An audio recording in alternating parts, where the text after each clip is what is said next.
Great. So last time, you guys, while still on a quest or a task, a mission, a want to retrieve the painting of Amelia's people,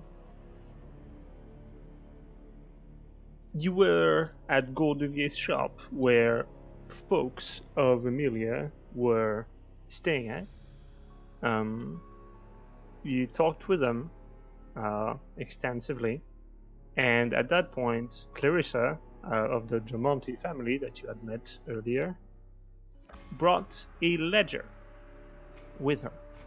A ledger from which you extracted some data, and after which you went back to the scene of the crime, essentially, to the very pawn shop it was pilfered from, and decided to investigate, by which mean two of you went in to distract, and two others went through the back door and stole some shit. In fact, you also stole some shit from the front door through some shenanigans. And you got yourself what? A fireball scroll, I believe? Yes, indeed. So following that, you did get chased. You did get made and chased for a bit, but it was all well and good. So following that, there was extended downtime where you all did things. Cyrus dedicated his time to arcane pursuits. Karen to otherworldly searches.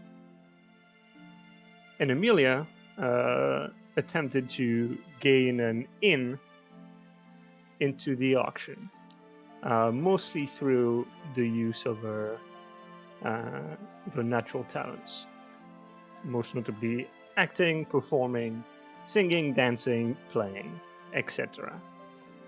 Which she did. As it stands, you have an open invite to Bashi Gente's house, who is holding the auction at an undisclosed location yet, but you are supposed to meet him in 2 days, on the third week of this downtime.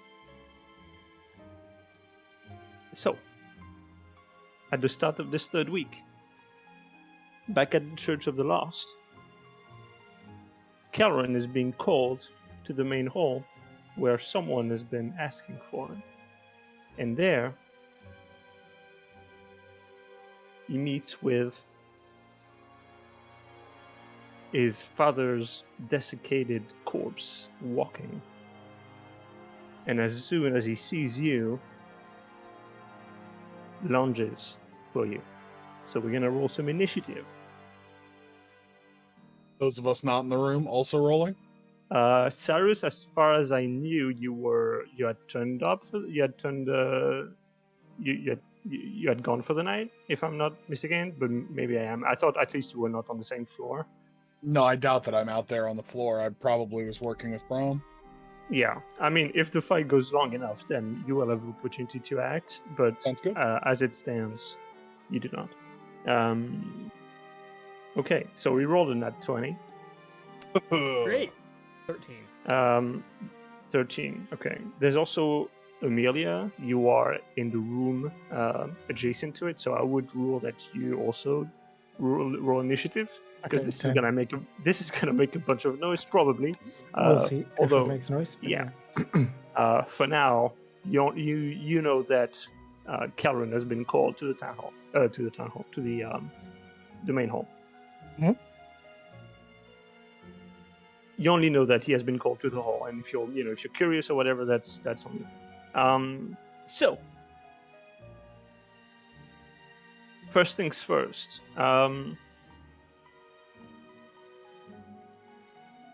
Cantor's eyes glow with this eerie blue light, locking eyes with yours. Karen, give me a wisdom save, please.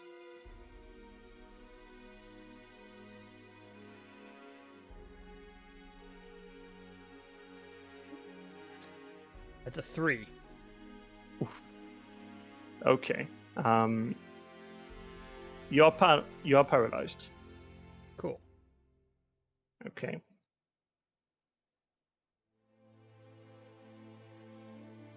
That do again?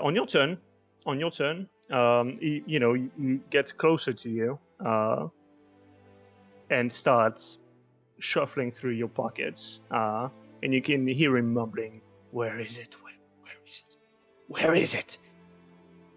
And then on your turn, you may roll again, wisdom save with disadvantage.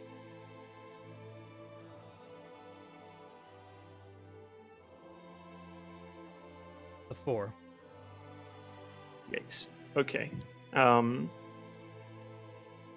So he keeps looking for a bit on his turn.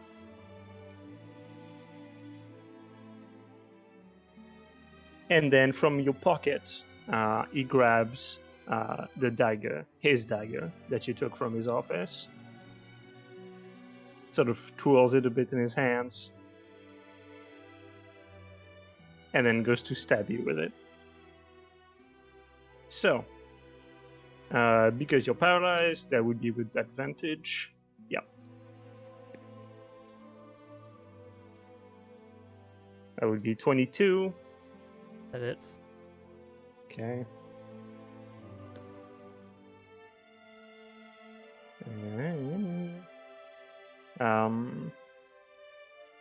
Okay, on the first hit, he will simply grapple you.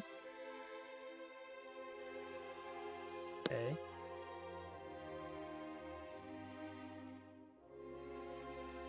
Second hit is a 26.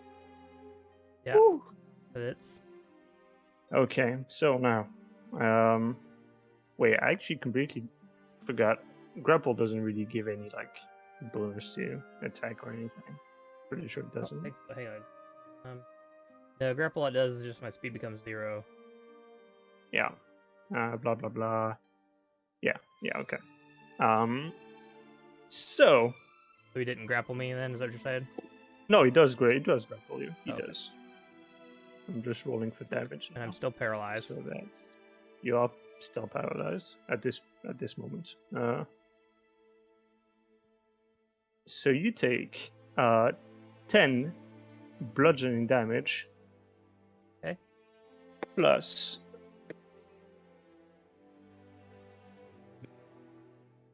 an extra 13 necrotic damage. Okay. As the dagger sifts into your side, he pulls it out with a wry smile. You are no longer paralyzed. However, you are frightened, which means you have disadvantage on ability checks and attack rolls while the source of your fear is within line of sight, and you cannot move willingly closer to it. Right. So that's your turn. Your turn to go. So I'm not paralyzed anymore? You are not paralyzed anymore. Cool. I back up as far as I can. Back into the room. Okay. Back into the room where Amelia is. He's gonna go for an attack of opportunity. It's fine. That's it's 23 to hit. Yep. Okay.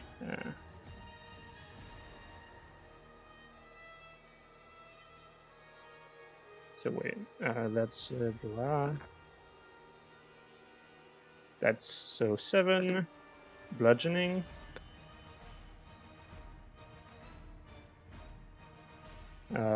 Plus 14 necrotic, so 21. Okay. As he grabs you by the arm and rakes across your arm with his dagger. Cool. Where you going? I'm going to bonus action.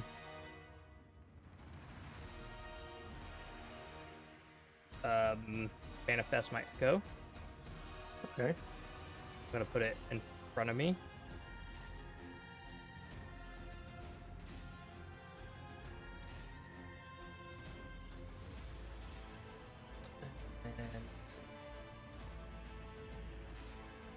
kind of. Yeah, so it's in front of me back with a melee, Okay. and then I'm just going to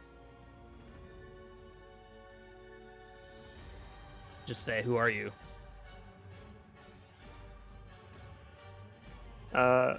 Remind me of the initiative counts.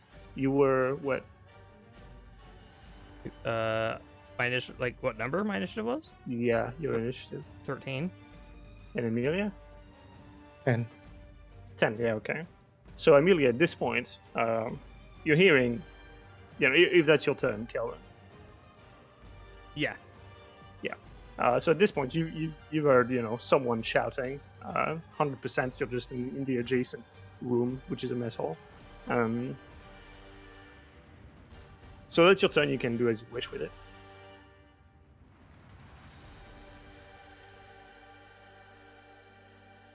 You're muted. bro.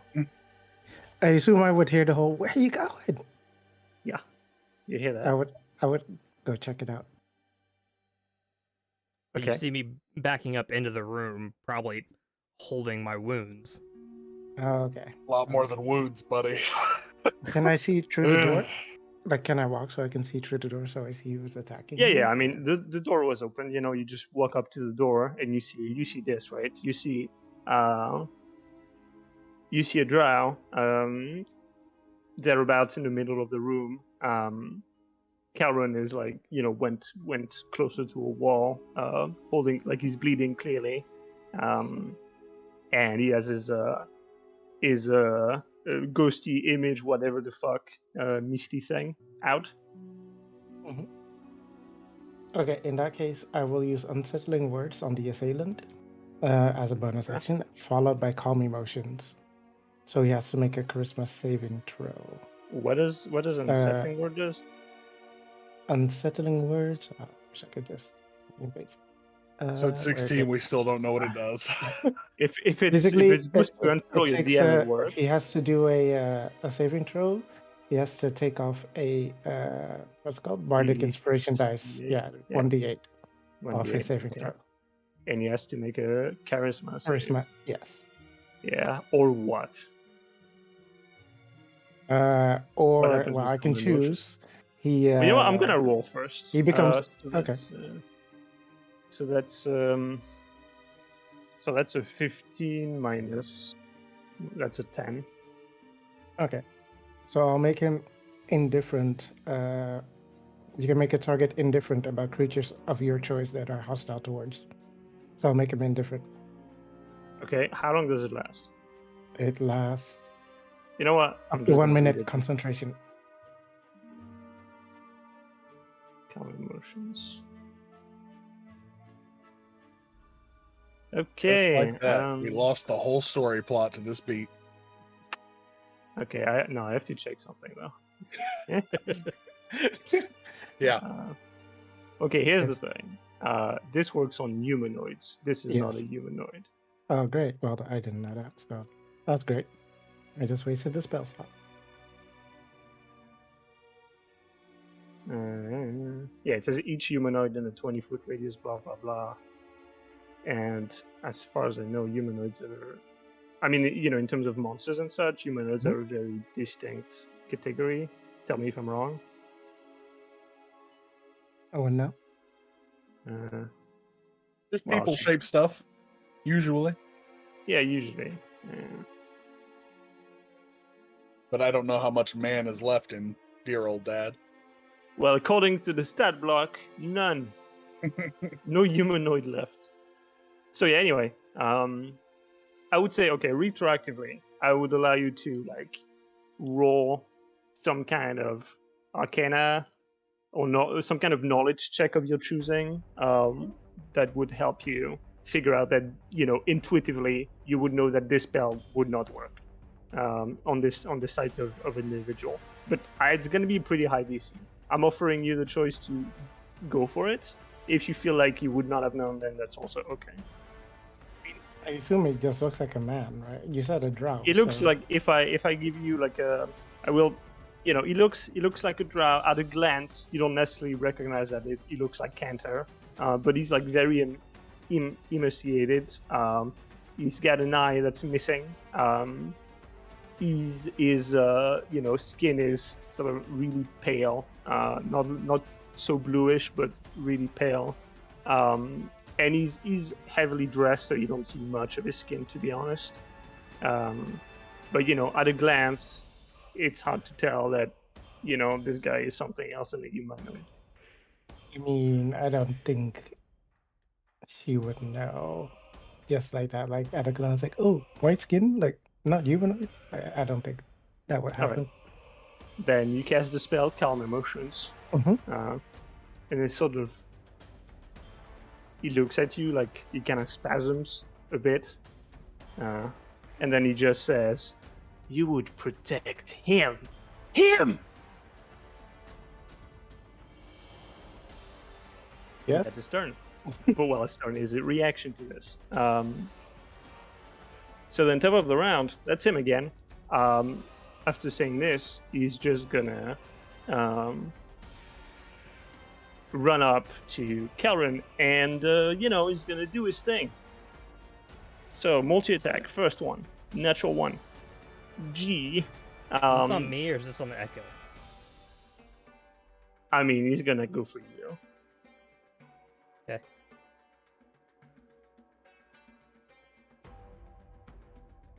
He literally just sees the Echo, he literally walks through it.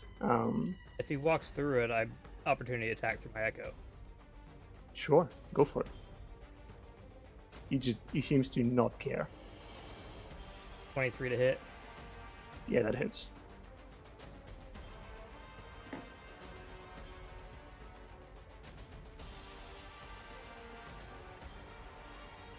I mean, rolling shit, so 4 points.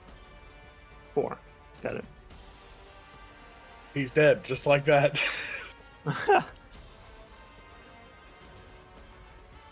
All right, then. So the first dagger hit plants against the wall as he rolls a 1. Takes it out. That's 24 to hit. So that hits. And then 12 bludgeoning damage. I'm unconscious. Okay. Then it doesn't matter where I roll. So, Emilia, you see as this drow that you probably recognize as Cantor now just by the voice, dashes through Kelrin's Echo and stabs him in the gut, and Kelrin just faints against the wall. Mhm. At this point, there's the man that was there that told Kelrin that he had a visitor is like yelling bloody murder in the background. So Cyrus, give me some initiative. Be that, Chief. That is a dirty 20 for initiative. Dirty 20. That's good. Not as good as no, you know what? You'll be first then. Okay, so you hear murder, murder. Same shtick From as the, always, sword out, sprinting towards the problem. All right. It's not a very big place, so I would say, I mean, you can make 60 feet of movement. Yeah, basically, by 60 feet you would be up on these stairs, stone stairs, and you'd be able to see the whole of the main hall. So basically, where you are at the end of your movement is you see.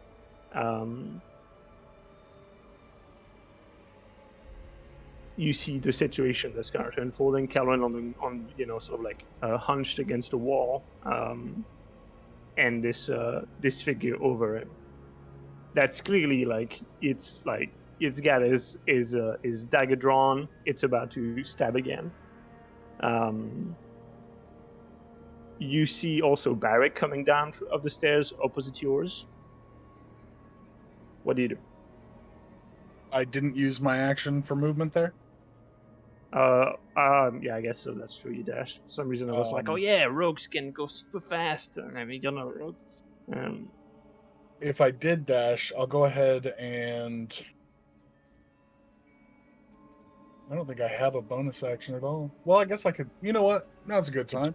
I'll go ahead and bust Action Surge so that I can get my movement one more time to try and get base to base with this person. You get double movement? Huh. That's cool. Right, because Yeah, you just get a new turn, right? Yeah. Okay. But Okay. basically, intercede and get in the middle as best I can. And then that'd be me using action to move there. So I'm out of actions. I have 2 bonus actions, which do nothing for me.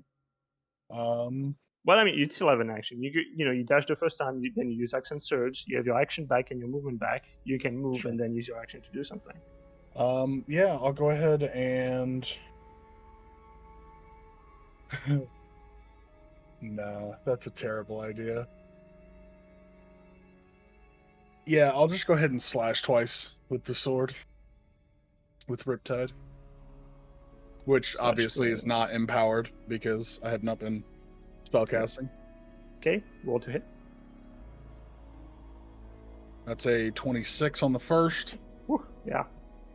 And a 16 on the second. Both hit. First is 8 slashing. Oh. Second is 4 slashing. So 12 total. 12 total. Got it. So he gets hit. It kind of pushes his momentum off as he was gonna down his stab. He just looks up at you, and as he does, you recognize Cantor, although he's looking. He's not looking as a. Well, he never really looked that good, but he's looking worse than that. Although his ailment seems to have subsided. Guess it's time to keep promises, huh?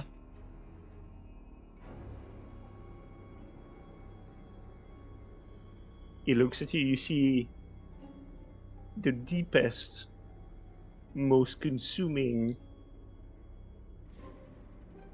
hate in his eyes. But he only looks at you for half a second, and he turns again to Karen and goes to stab.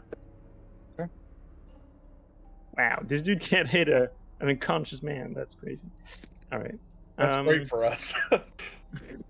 All right, so you do get hit once, which is a crit, which is 2 death saves. 1 left, big fella. So after you, Barrick is right there in his undies. He will cast. Okay, that's gonna be fucked. Where's a hold monster or disintegrate? Something really beefy when you need it, huh?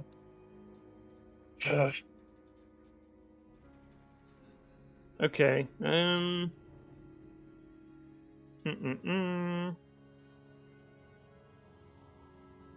Okay, so bit of a complicated roll. So, okay, that's really bad for him. Wow. Okay, so they're doing a contested check, and one rolled a 2, the other a 3. That's rough. And so anyway, Barry casts telekinesis, and he holds up this half moon pendant in the air, and Cantor gets moved up in the air like a starfish and flung against the stone wall where he is glued, stuck against. So that's one thing, and then it would be Kellen's turn as Barrick just yells, "Get him!" Small aside, DM, before we get going on this death saving throw that decides the path of our campaign forever. Was that spell, telekinesis, close enough for me to Riptide off of it? No. Since we were base to base? Darn. Had to try. Had to try. Alright. So Karen, death save. I rolled a 17. Right. That's plus 2 failures. All right. Next up is Emilia. All right. I There will was a time. healing word. Yeah. Wait, you can You do gain- that? Yeah, Since I when can did you do start anything. healing people? Don't Only talk when shit you're in right now danger. unless you want to try to pull that other character out. You get 6 health. That's my bonus action. And since he is stuck up on the wall, let's see. That would be great. Can I? Oh wait, let's see. Well, shit. Can you well shit? I mean, you can. I'm Squat. thinking. And Wait then a second. take a dump. Give me That's like a 10-minute action, bro. That's the whole fight. You sure? I don't know, man. I go pretty fast.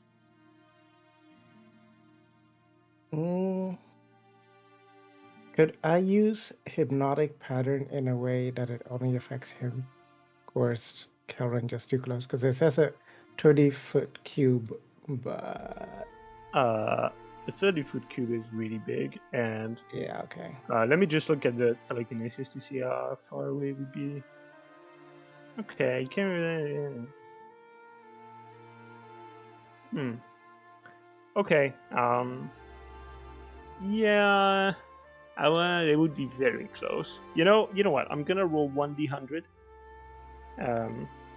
It's a 50. Well, no, I'm just gonna roll 1d6. What do I really need? 1d? Nah, 1d100 is funnier. Then roll 1d100. If it's 50 or less, then you can hit Cantor on his own. That's a 73. Unlucky. All right. Hypnotic pattern it is. Okay. Hypnotic pattern. Both of Please, when you have cast a spell, to do remind make us of the. wisdom saving throw. Okay, I am caught in so it. I mean, I'm more interested in like. No, you're not. Oh wait, actually, no, you're not. Are you? Your failed save, the I don't know creature how far he becomes was moved. charmed. Yeah, no, you can.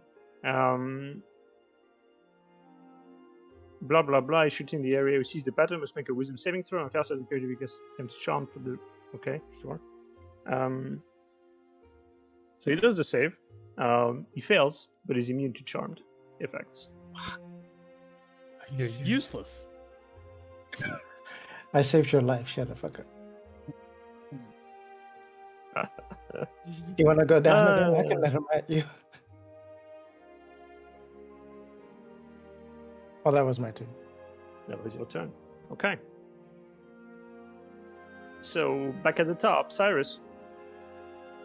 Back up to me. Okay. Yeah. Um, Cantor is like up in the wall, like being held against the wall, and he's just like outraged, yelling, "Unhand me! Unhand me! Let me do it!" Okie dokie. If he's floating up on the wall. Yeah, no time like the present, huh? I'll go ahead and burn. I'll do a magic missile into him. Okay. For Sure. cured damage. That is. Does the +1 go on each bolt? I've never used the spell Yes. before. Okay, so then It's 3 one- for the it's first, 2 for the second, Basically. Okay. and 4 for the. And I think Okay. is it 3 or Can you- 4? I don't remember. Can you do the math for me? Oh wait, Yeah. also for the hypnotic pattern, Calvin, you need to roll as well. Yep. I'd forgotten about that. Oh, I didn't.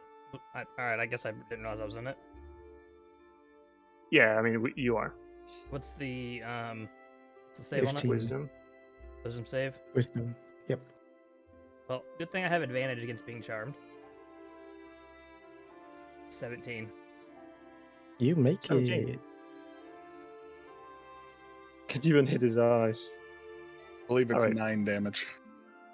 9 damage. Okay, so Mhm. yeah, I mean basically the spell is like it's basically 3d4 plus 3. That's the spell, right? Right. Except you can detach each dart if you want to strike something else. All right. Anyhow, 9 damage. Got it. And then I'll go ahead and Riptide as well for next turn with my reaction. All right. So the the darts hit him, and he sort of grunts a bit. But you're not sure he didn't.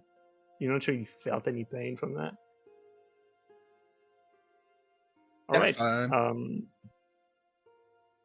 So Kenter is going to try and fuck off the spell. If you didn't know, telekinesis has large description.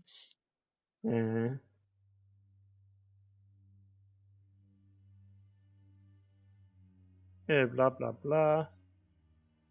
Yeah, I guess he doesn't really have a choice. Okay, cool. Okay, then he's gonna use his vengeful glare ability again. And Karen, please make a wisdom save. Does it say charm? It is not.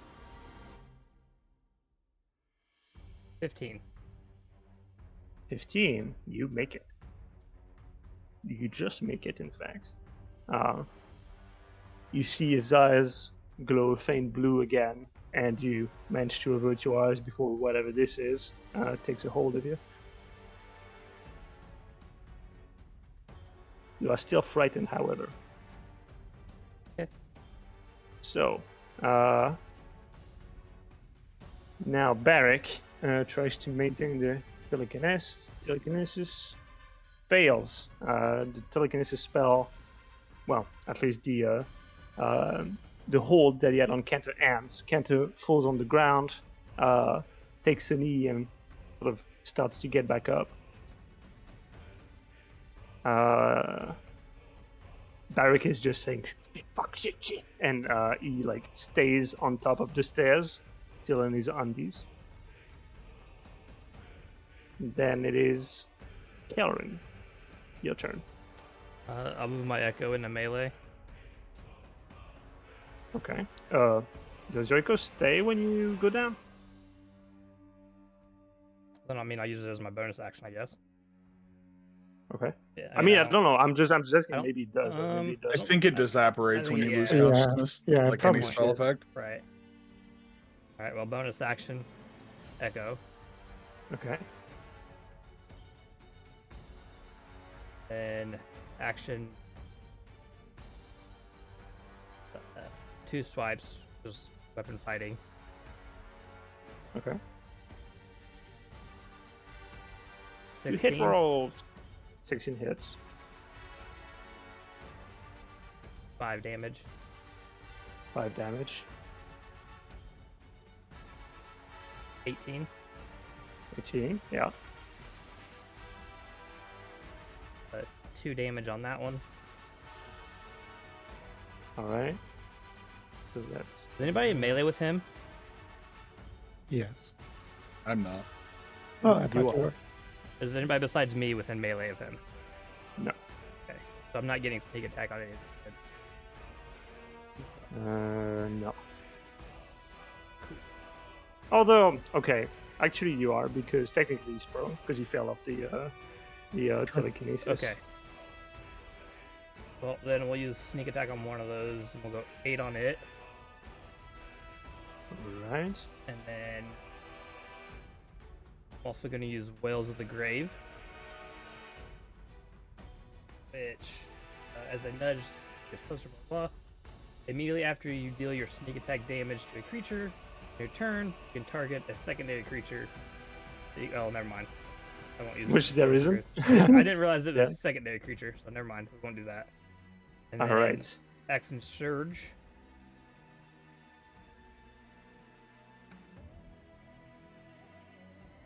Can I use a bonus action for my Action Surge? You get No, both I mean, bonus it's and not- action. This you? is not. Action You Surge do. doesn't have a cost. It's just a thing you do to retrieve to have a new turn. Cool. Well, Action Surge, bonus action, Second Wind. Smart. 1d10. Deep breath. Second one with is like punctured lungs. second one is like an invisible potion you drink. It's like a Oh, I rolled max. otherworldly god comes in and. All right, you roll max. That's cool. Level's still gonna be tiny though. Emilia, you're on deck, by the way. Right. Yeah. And then, so I still have another action again, right? Yes. Yes. Cool. Swing it again. All right. That misses. That's a 10. Even with advantage. Oh, I forgot about advantage. Yeah, that's an 11. Didn't get much better. Not much better, but you're close, honestly. Rough. All right. So I you still got one more swing. Hang on. you stab him. Okay. You 'Cause stab him twice. I get 2 swings. On an Yeah, I action. get it. It was just fun. But you stab him twice. Then the third time, it gets his arm up and it kind of stops you, and then you go fourth time. 22 on the second one. Okay, yeah, that hits. You shove his arm away. Shiv him again. How much? I'm doing math. Hang on. Doing math. Oh God. Everyone's favorite part of TNT. Yep. I mean, That's 20 damage on the second one. Ooh. 20 damage. Well, I still get sneak attack. No, you don't. On You the only second get sneak attack a like turn. once per one round. On that A round turn. basically. Basically, you don't get sneak attack. You can only get it once. I thought action surge gave me a second turn. It's not a full turn technically in terminology, so rules is written it doesn't work. Okay, well, let me then tell you what sneak attack is. Okay, Fair enough, I will okay. look it up. Just so you're not I looked it up I mean, for I don't you wanna- when we were talking. blah blah blah. It says once per turn. Okay, action surge doesn't give you a new turn, but it gives you the resources to enact a new one. Does that make sense? So it's Yeah. you're not having a new turn. You're just gaining the resources back that allow you to essentially make a new turn for yourself. But it is not a new turn. Okay, fair enough. Then that first one would have been, or that last hit then would have been,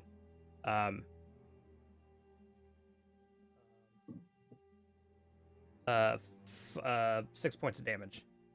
6 points. Yeah. Got it. All right.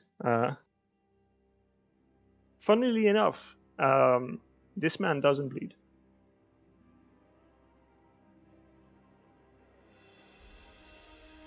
Anything else you want to do with your overpowered turn? Yeah, I'm gonna unleash. Fucking action surge. I'm gonna unleash incarnation. I know what that means. Every take the attack action, you can make one additional melee attack. Okay, so that's fifth. Okay, sure. I missed Why that one. not? That's a 10. I'm stuck in fight to hell. So you roll a 10? Yeah, I missed on that second one. Or that last one. All right. Amelia, you're up. I Cyrus will on deck. move up to Kelrin and give him enhanced ability Bear's Endurance, which gives him 2d6 temporary hit points. Wait, I'm a stupid idiot. You don't have advantage because you're frightened, so you have normal things. But whatever, I don't care. That's my fault. Huh? What do you mean I don't have what? Frightened gives you you're frightened. disadvantage. 'Cause you're He's frightened, so prone, you giving get you disadvantage. advantage. Flat roll.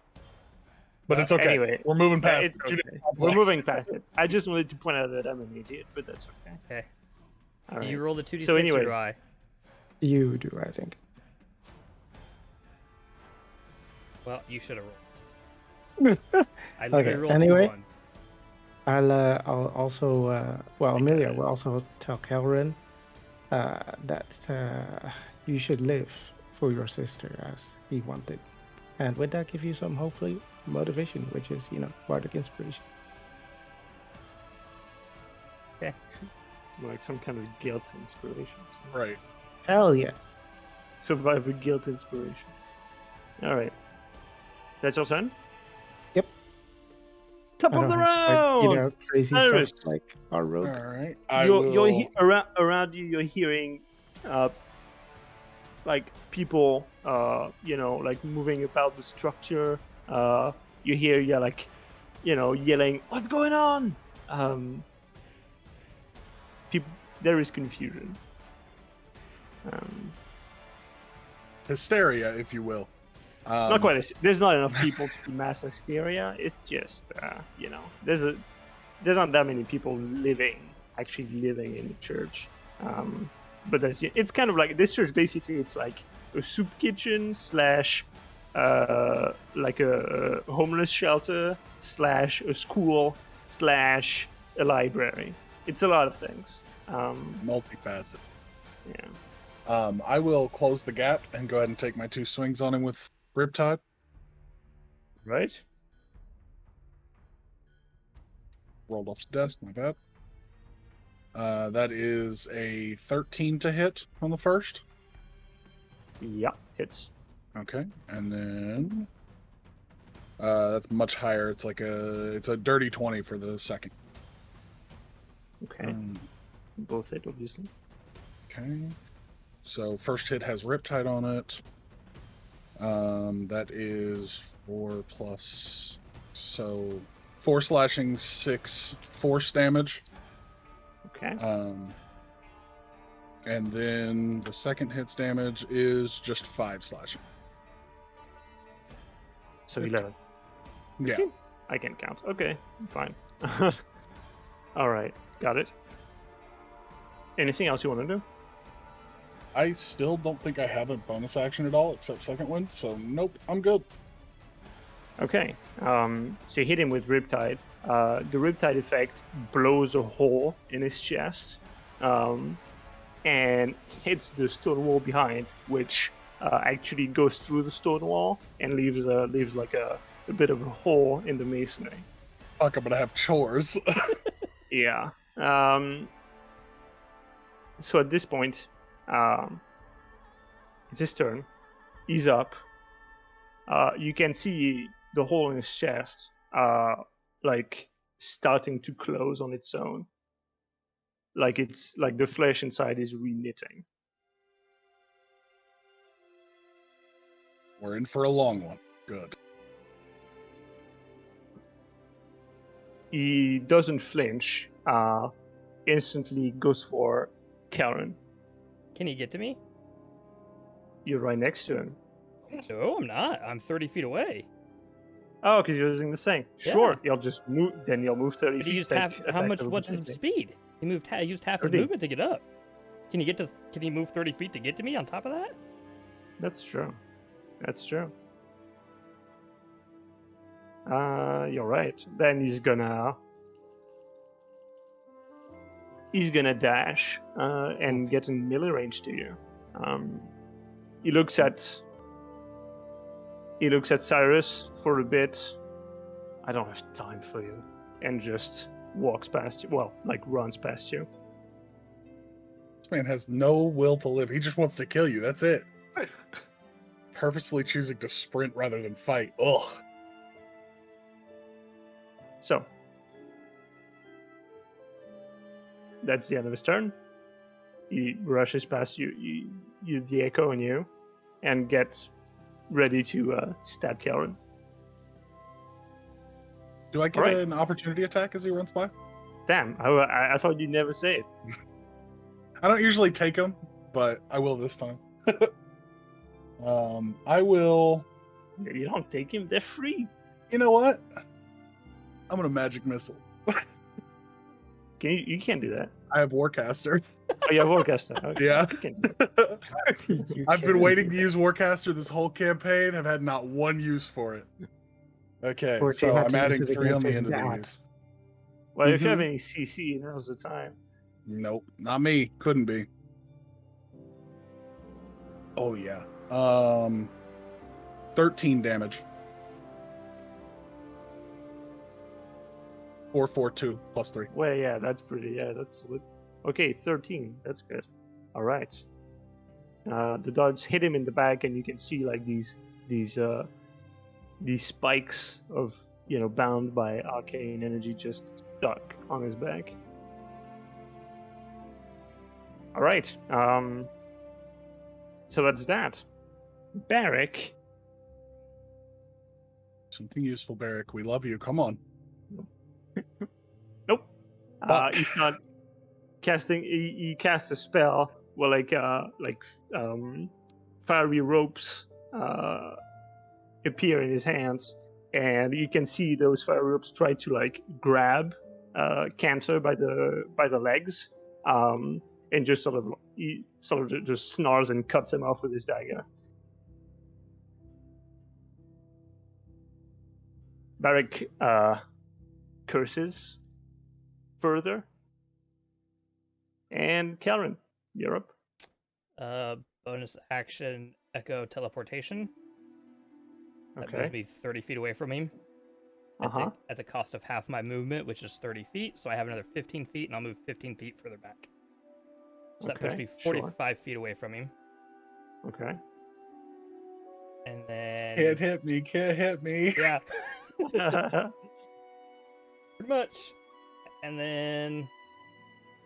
I'll go ahead and use the crossbow that Cyrus gave me. Forever ago, yeah. Please don't hit me. 22 Right. to hit.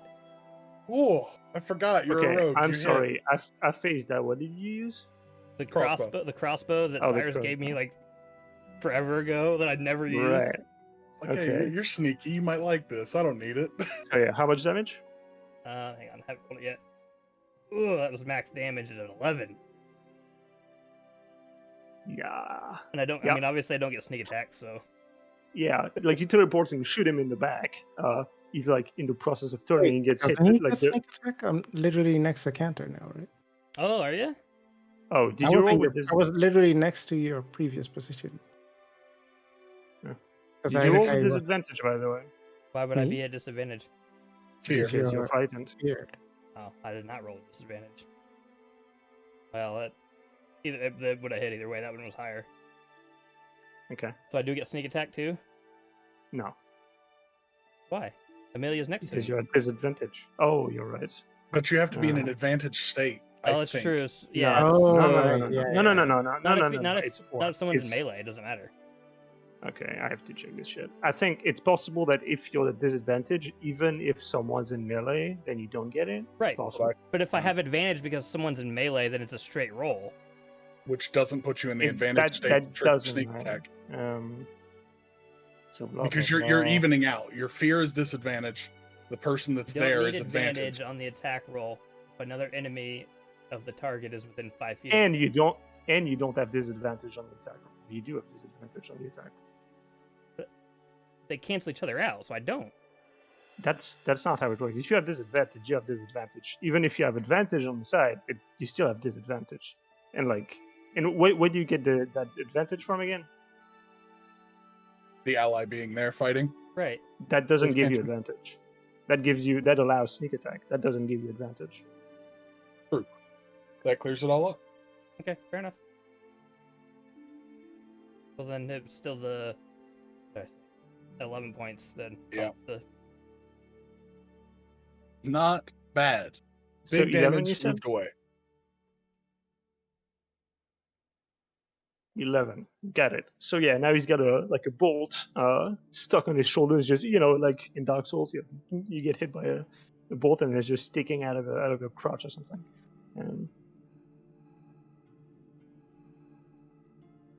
Anyhow, if that's your turn, Yep. we're up to Amelia. All right, I'll cast Dissonant Whispers. After. Wait, yeah, I will cast that after using the. What's it called again? Unsettling Words and then Dissonant Whispers at 3rd level. At 3rd level, what does okay? So And yes, what do make I a do? wisdom saving throw. Okay, And if 19. successful, 19 minus the 1d8. Well, I mean that's flat 19, so that's actually a 25 minus 8. Never mind. Anyway, he takes how much is that? That is 7. That's 22. No, Yeah. 6 damage, psychic damage, and That's all? nothing happens. Yeah. Didn't you? Oh, right, because it's half. Even at Yeah. level 3?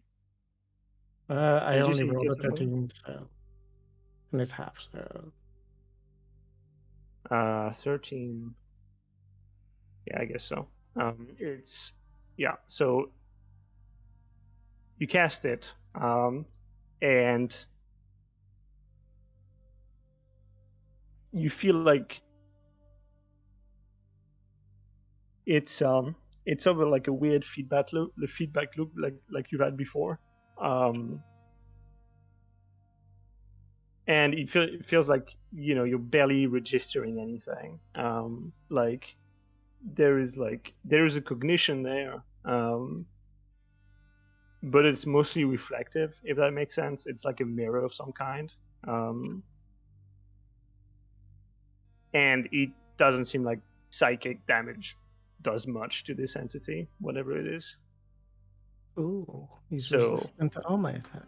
Great. pretty much. I mean, that didn't do nothing, but it did half what it should. Well, half. So 3 damage, Yay. which That's is my not turn. nothing. I'll have you know. Okay, top of the round, Cyrus. Got one thing. I'm gonna run at this guy with a sword, and I'm gonna hit him twice.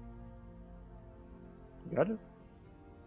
That is a 24 on the first, and then a 18 on the second, Yeah. and that's 8 slashing on the first and 9 on Okay. the second. So Okay. Yeah. So that's okay. Got it. You're starting to really chop into him. Like there's parts of his body, like not all of his body can regrow at the same time, clearly. And you chopped off bits of skin and like this pieces, like he has a huge hole in his side, and there's broken bones in there. And they don't seem to regrow instantly. It's still focused on certain wounds around his body. Anything else you want to do? I believe that's it. Okay. Then after you hit him, he again, he sort of like sidesteps to his side, away from you. Does his twirl with his knife and throws it to Karen, to the K family, to K Junior. Okay. That would be a 19 to hit. Yep. Okay. How the fuck do we do that? The dagger leaves this thin trail of inky blackness behind it as it flies to the road. So that would be 8 slashing damage rather. As this time he's not using his pommel to beat you up. Okay. Plus 12 necrotic damage. Oh. Okay. Oh. And then he keeps running towards you. So he would be 10 feet away from you. What's his It's like my What's reaction his again. movement speed? He's got 30 speed. So he's 15 I feet think, away. and 15. Yep. So I it's mean, 45 if you feet say away. so. Okay, 45. Then 15. Okay, got it. This is the largest ass room I've ever seen. I'll go ahead and It's a main hall. It's big. And I mean, the thing is, they're not going into the same direction all the time. They're going so yeah. can I go ahead and Anyways. take that reaction, DM? Yeah, you can. I'll go ahead and magic missile again.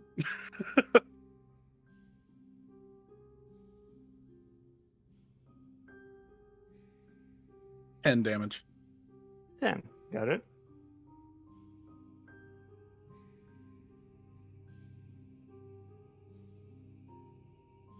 Why won't you let me finish this?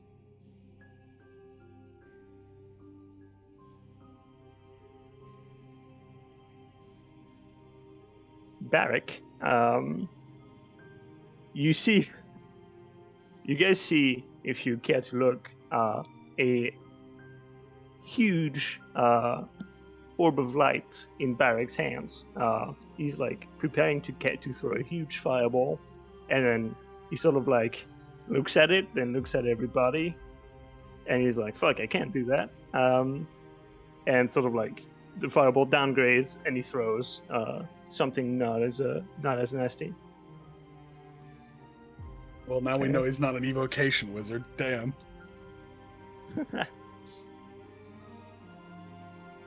All right, so it does hit Karen.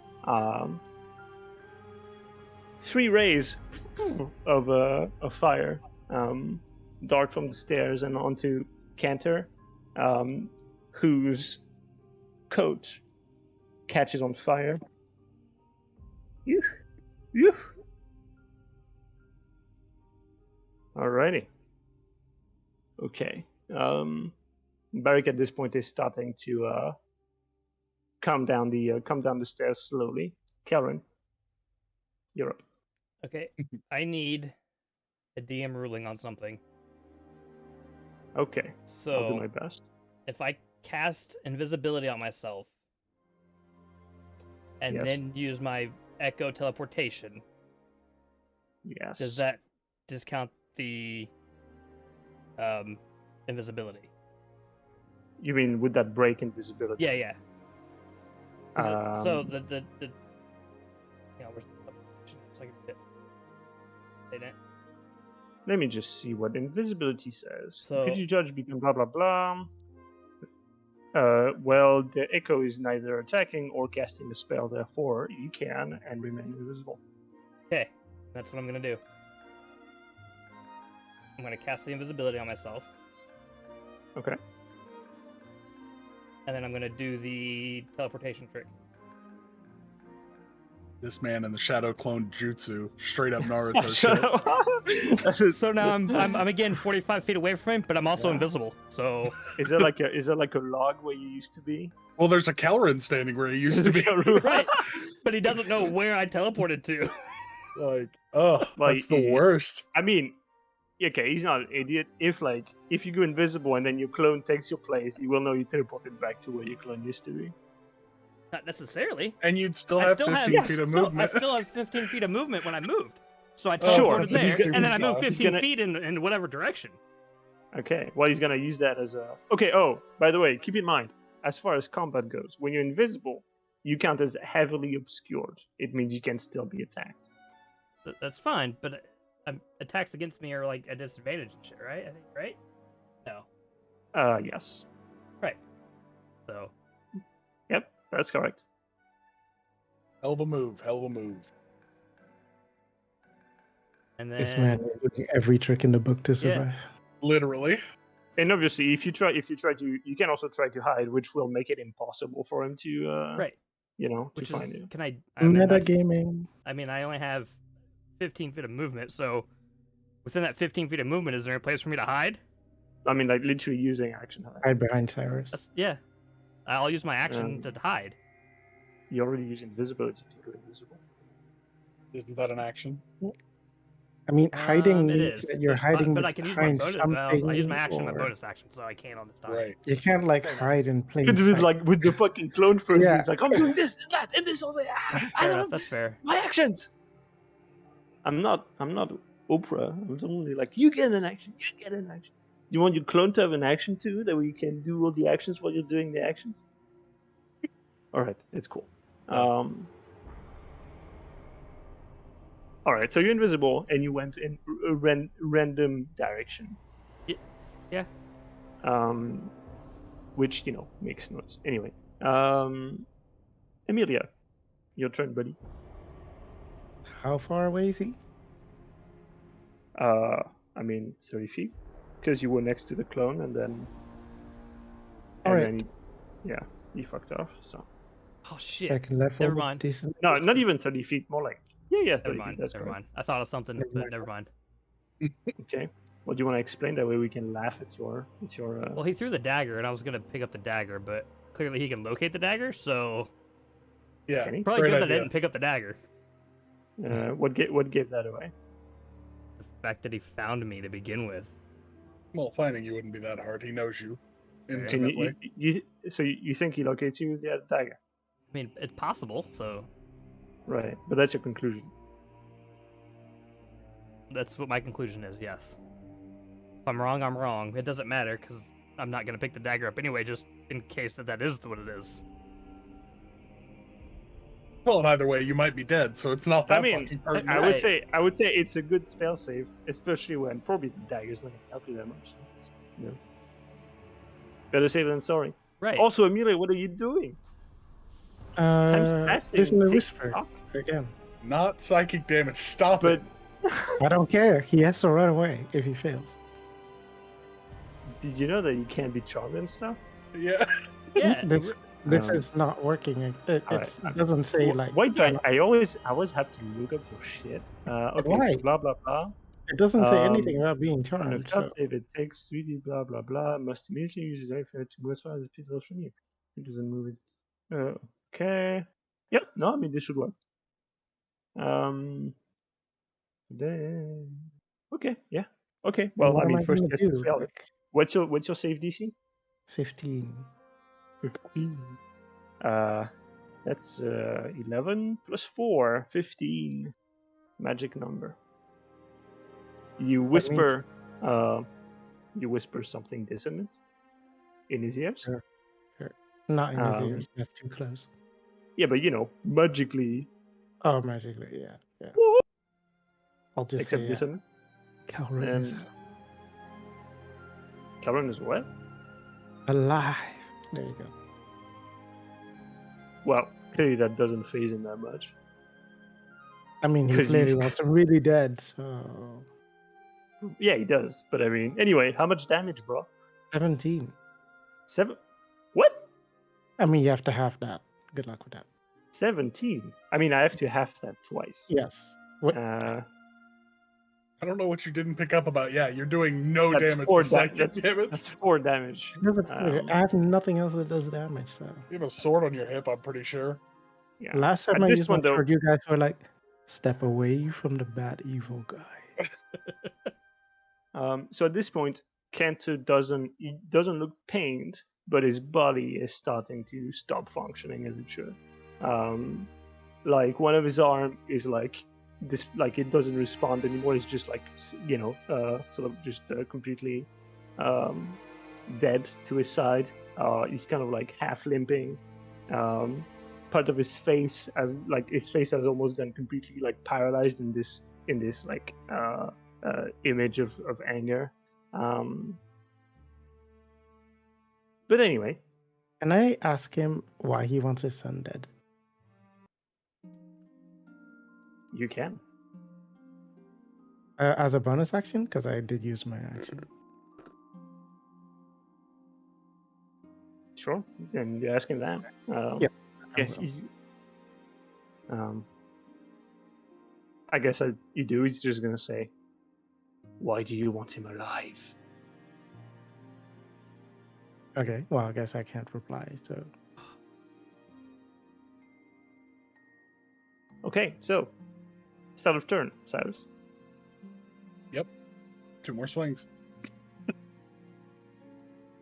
I used magic. Did you get Riptide off of it? Huh? I used magic. Did you get Riptide off of it? I don't think it was close enough to. I have to be within That 5 feet of the source. Oh, gotcha. Yeah, Barrick was like way away. Okay, first one is a 15 to hit. That hits. Woo! Second one's a 26 to hit. Yeah. I mean they do. DC's 13. I mean AC's 13. So whatever's higher than that. 14 slashing damage. Magical slashing damage, but Holy balls!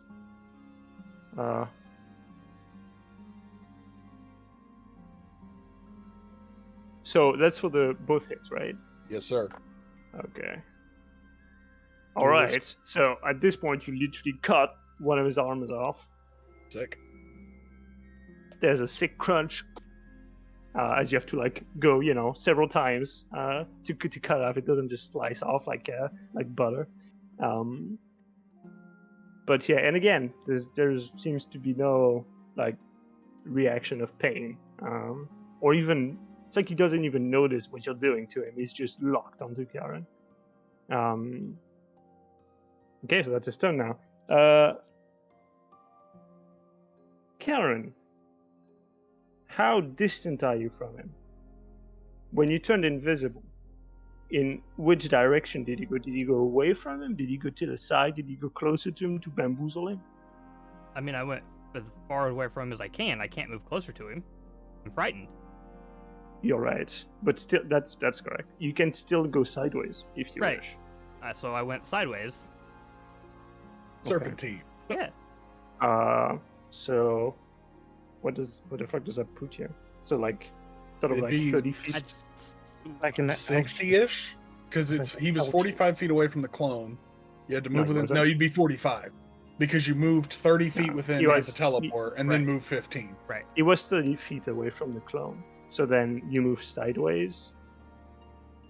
Right. So I teleported. Uh-huh. And then moved 15 feet, either like back in at an angle or yeah. Okay. Yeah, so you're like something like 40 feet away from him. 40, 45, yeah. Okay. Probably 45. Panther has- I would have moved as far away from him as I could, so Yeah. which is Okay. the furthest Yeah, I no, could. The makes sense. furthest would be 45. feet. Sure, I'll give you 45. I don't Yeah. care. I mean, it,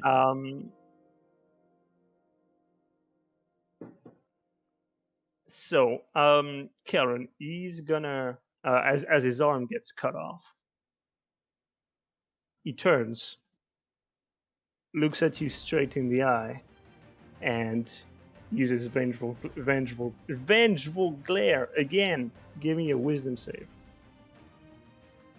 Cyrus, you can hear him under natural his 20. breath. Natural 20, nice. But he can say, "You can't get away from me. You can't hide. You can't get away." I mean, I'm still invisible, so That's If he correct, looked you're you in still the eye, invisible. I would not trust that. So that doesn't work, but he's still gonna, keep limping towards you, So another reaction attack. if you want. Yeah, I mean, fuck it. I'll go ahead and hit him with another magic missile as he walks away. Okay. Hey, the old reliable. Yeah, I mean, I it's mean- consistent. Why not?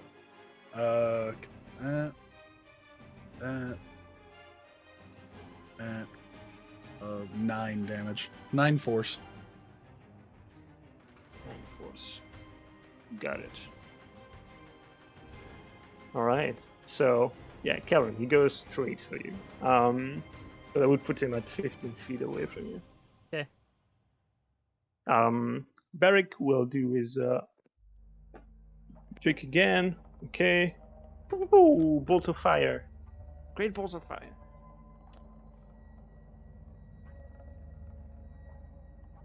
Okay.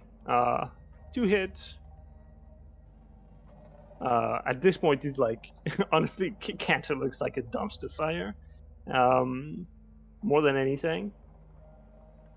His face is scorched, his clothes have burnt, and what's the rest has been like cut into. It's a mess. Kelrin. Again. again. Yep. Teleportation trick again. Okay. I mean,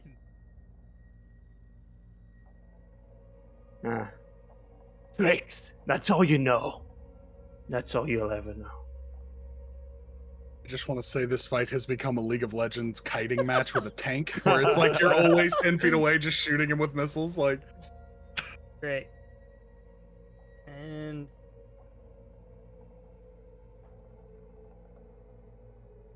I can't do anything for my action, or I break my invisibility.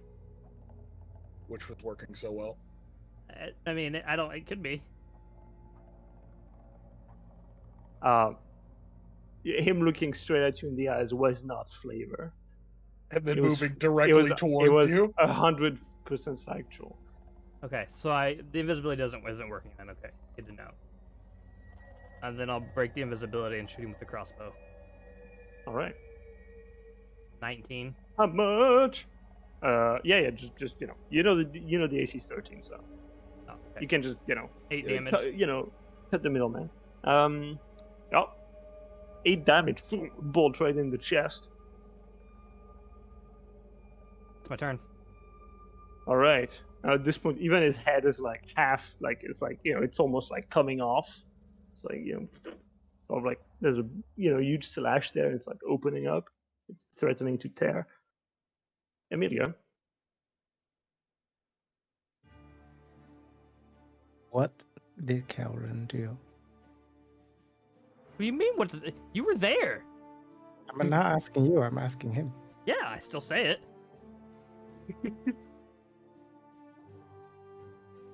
Asking Cantor. Yes. He tries to speak, but like his body is not functioning anymore. Like there's just this like gurgle, this jumble of sounds.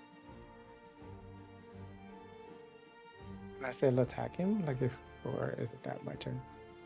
No, you can. I'm not Okay, I punishing you for speaking. Walk up slowly and down smash with the rapier, which is Down 8. smash? What do you mean down smash with a rapier? You know the rapier is a pointy thing, right? No, You're no, supposed to- I never it's a used poke it, thing. so I Wait. go. Whoop. But I you missed. poke it. You poke holes in things. No, Dude no. goes bonk with his rapier. That's Yeah, I don't know how to use it, so I'll just.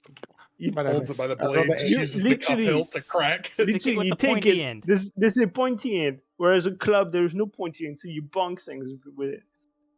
Ah, I was oh trying my to get the God. head off, so I was just, with the rapier. Yeah. It doesn't work. You can't slice things with a rapier. You stick can him with the puncture pointy it. end. Haven't you watched Apparently Game I of can't Thrones? hit him I mean, either. you know what? It's fine. Roll with disadvantage. You I made me already do have this. an 8. It's fine. I'm It's buying you a fine. club when we're done. So you guys, you look at Emilia is coming by with a rapier and tries to use it as a sword. Goes tries to slice with it. It just sort of like there's like this you know this wet noodle sound as it hits the skin and does nothing. Well, now it's canon. Amelia can't use her sword right. Props. Yep. All right, top of the round, Cyrus. Man, I was so looking forward to you actually doing the killing blow, but Me, I rolled an 8 anyway. How was I gonna do the killing blow? by That's actually just the hitting, way. I mean. Yeah, I wouldn't be able to. I rolled an 8. Yeah, but I meant if you had rolled well. It's not about the rapier, right? It's just if you had rolled well, you would have done well, but you didn't. I'll go ahead and close the gap. Seeing how battered he is, I guess I'll just. I told you I'd be the one to put you down. Didn't think it'd be a second time. First one is a 23 to hit, so hits. Second one just hits at a 14. And the damage total is that's 15 damage slashing. 15 damage slashing. Okay, well, how do you want to do this? Once I'm not blurry. Go and focus world. Right. I want to go in a different dimension. I love it here, man. It's so nice. Can we focus back here, maybe? It's just fi- a it's little. fine. Yeah, It's fine. this is great. Yeah. I'll go ahead and I'll This is just fine. swing for the head after telling him that I was keeping my promise. All right, sorry Wait, for the head. Can I interject Sure. and say something if I can tell this is going to be the end of it? I mean, this is happening. You can say something as it's happening. Right. That's fine. As it's happening, I'll say something. Then say what you want to say. I'll just say, go protect Carter now. That's it. Okay. So, Cyrus, you slice his head off, which was already pre-sliced, pre-opened, Pre-sliced ham. Yep. It gets lobbed as the body just slumps to the ground, and the head just falls, and hits the ground, and we're out of combat. Although just before that, Cantor's head does say, "Oh, I'll be back. You best know that."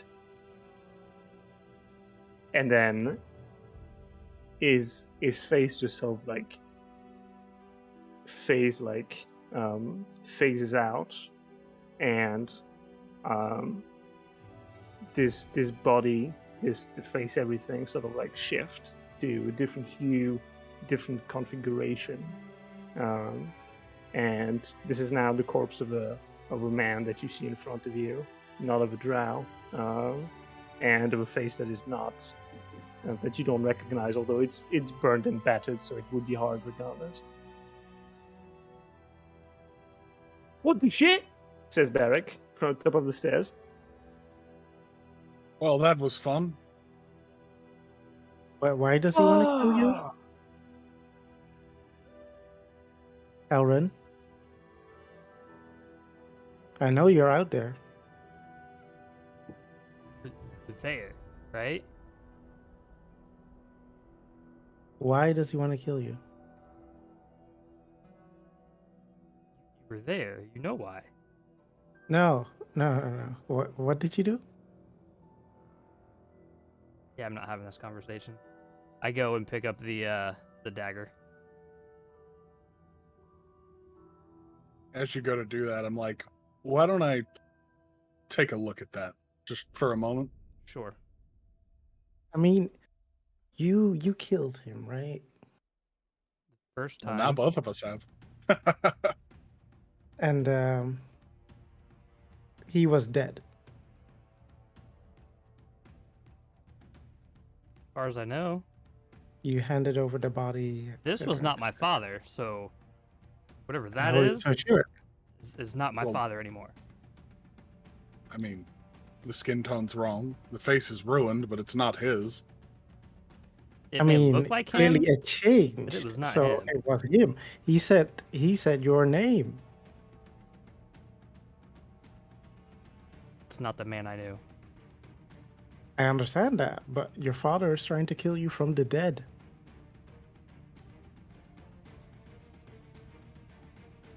Well, Okay. anything? That's just okay.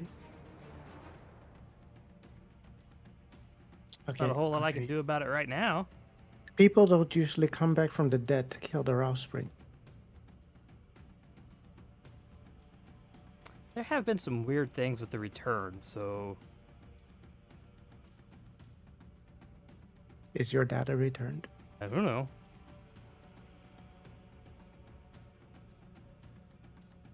I don't have answers for you. When I do, I'll let Okay. you know. Good.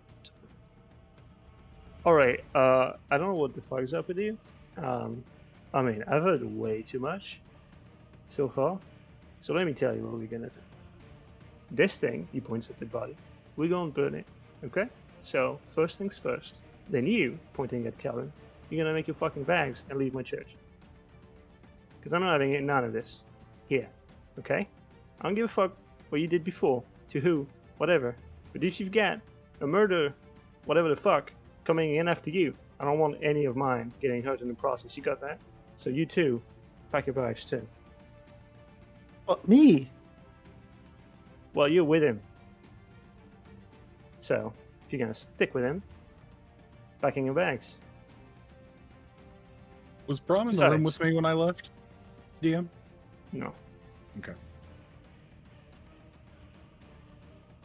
Besides, you've had free lodgings here for a bit. I feel like we've been accommodating enough. That's mostly thanks to Brahm, by the way. So, plus, I wouldn't take your money now, so I don't want it. I don't care for it. I don't need that kind of heat. I mean, fuck, there's children's here. I can't have that here. Understandable. But where are we gonna stay? Well, you have a job at one of the inns? You want me to sleep at an inn? Yes. Look, first things first, we get rid of the body, alright? Okay. Second, we finish our cycle. Bit of rest, okay? We all need it. And then, I will help you get resettled, okay? I'm not putting you out. But, I still want you out. So, is this too late to ask to learn how you did that other trick? You know how you made him go up into the air against the ceiling? I think that's above your, I mean, I can try and teach you, but can't promise you'll get it. That's fine by Begin me. picking up the body. All right, we have a body disposal. Just follow me. Fucking shit. He's still in his he's bare chested, barefoot. Like he's just got like a he's just got underwear on basically. Mm. And Amelia tried to recount if ever within the history of Ravenstorm something like this has been discussed or happened. Okay. Well, what kind of knowledge check are you after here? I'm guessing just history to see if they talked about it or not. I'd like to do the same, but not through the eyes of whatever the fuck she just said. Okay, here. So when you tell me, so okay, sure, I get it. You're trying to gather knowledge, but what to you is significant from this encounter? What is important, pertinent information that you would try to deduce off of? Mine would be the crawl and using knowledge from prior relics back when I was on the surface. Books and things that I found. Not true relics per se, but Okay. Mine would be basically stories of the dead coming back to life to attack just one simple individual and their Mhm. bodies falling apart afterwards Okay. into, a different human being. Okay. Sure. Got it. So Cyrus gave me an Arcana check and Emilia a history check. 12. While you guys are Wow. doing that real quick, I just want to let everybody know at home that's watching. For like the last 3-4 rounds of that fight, I was at 1 HP. You're welcome. You could have been dead. Yeah. I mean, you came close. It was a 50-50, basically. I mean, before I even could get a shot off, I was down to 3. yeah, I was doing math in my head because I was like, I don't quite know his health total, but I know it's not that high. Yeah. Mine's a total of 19, DM. Okay, so who? Well, okay, so let's start with Cyrus with the 19. So you're trying to you're trying to make this to get to you're looking at this encounter through the lens of what you might have found on the surface and through your interactions with the crawl. And there's really not that much you can, like just thinking about it. You've not seen signs of the crawl onto, if it was Cantor in some form on him, even though he was, from your recollection, he was infected before his death, his first death. But you maybe there's a connection, but you don't find one here. That's fine. And from what you can gather from the surface,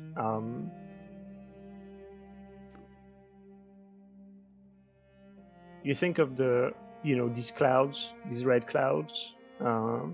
Sometimes you would see these people maybe trapped in it, possibly. That is something that maybe there's a link there, maybe not. Hard to say. Now, Amelia. There have been stories, mostly verbal ones, about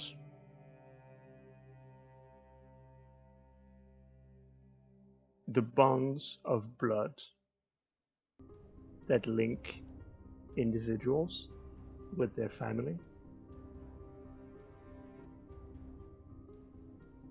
And the main caution against it is that such a bond being broken in a violent way or unjust way may result in a perturbed soul that cannot find its rest. If that would happen, such a soul may very well possess whatever it can to enact its vengeance. A vengeful spirit of sorts. Okay. But you, in the past, you have understood these stories to be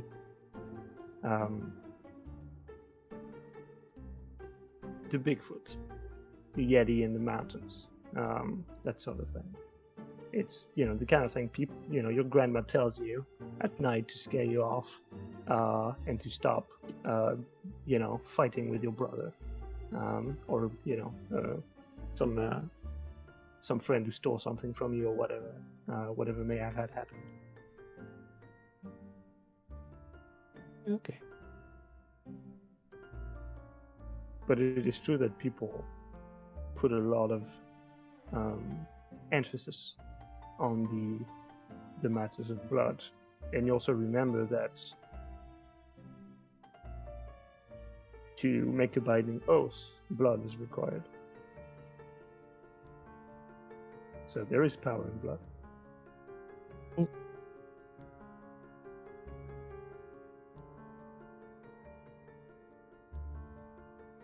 That is what you know, or what you recall. I see. Well, I guess once I'm done putting the body in wherever the fuck they put bodies here. Yeah, it's like it's a room within the church, way at the back, then into the basement, and they built like a big ditch, and you put it down there, and then he burns it to a crisp. It takes several minutes, I'll but help them as eventually best I can. then it takes a little bit less time.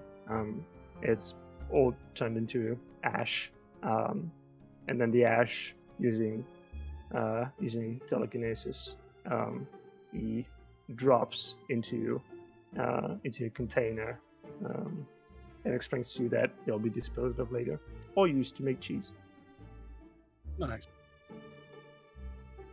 I want to do two things. I need to cast Identify on that dagger at some point. Okay. And the other thing I need to do is I want to check on the piece of Cantor's previous remains that I've been carrying on my person. I want to check on that vial and see if it's overflowing yet.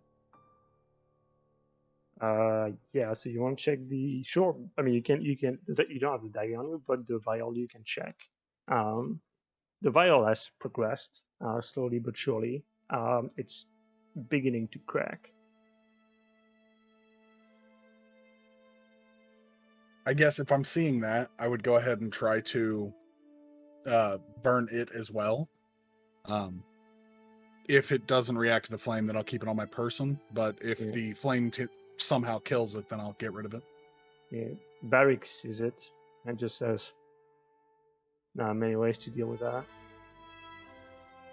Best way we found yet is that it drowns." Good to know. Okay, But well, I'll keep it on hand then. yeah, just won't drown in a glass of water. You'll need to, dump it in the river or something. And if you could do it yesterday, that would be great. I'm not keeping it on hand for long. Yeah, well, famous last words. I'm very sorry. We weren't actually expecting the dead to rise.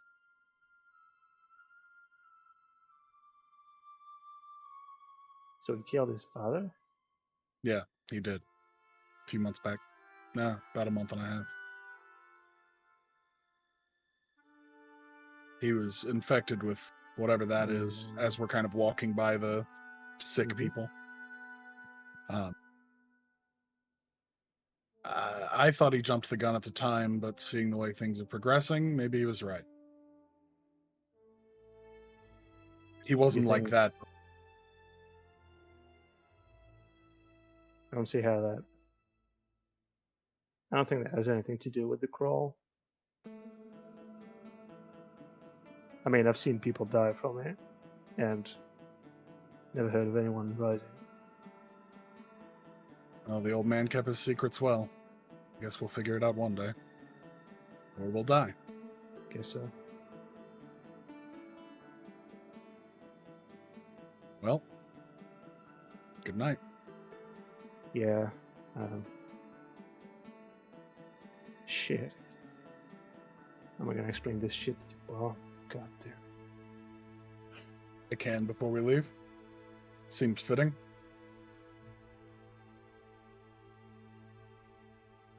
Yeah, it's fine. I'll deal with it. That's my shift anyway. All right. Well, see you on the other side. Ellerin, if you'd kindly let me look at that dagger, make sure we're not being tracked. Sure. I'll go ahead and cast Identify on the dagger. Okay. What did I put that? Shit, I didn't put it in the loose ends.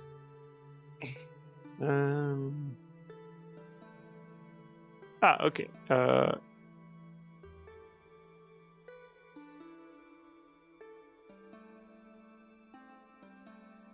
Man, I swear I wrote it somewhere.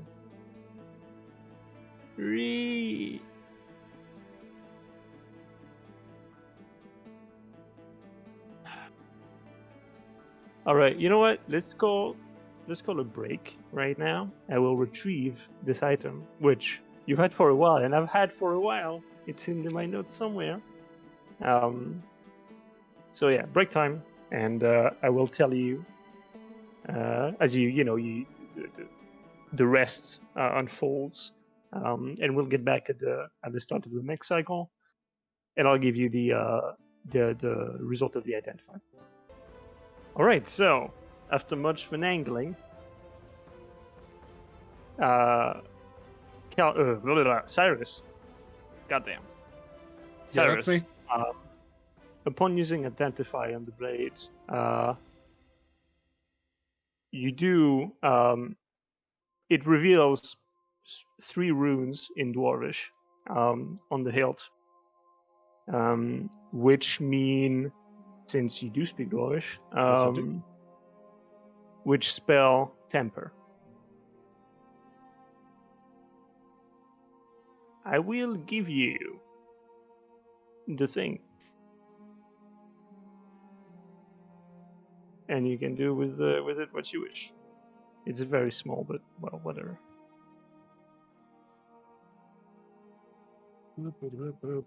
Bow. It is, of Oh course, my. magical in nature.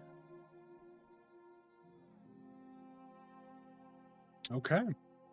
That is very good to know.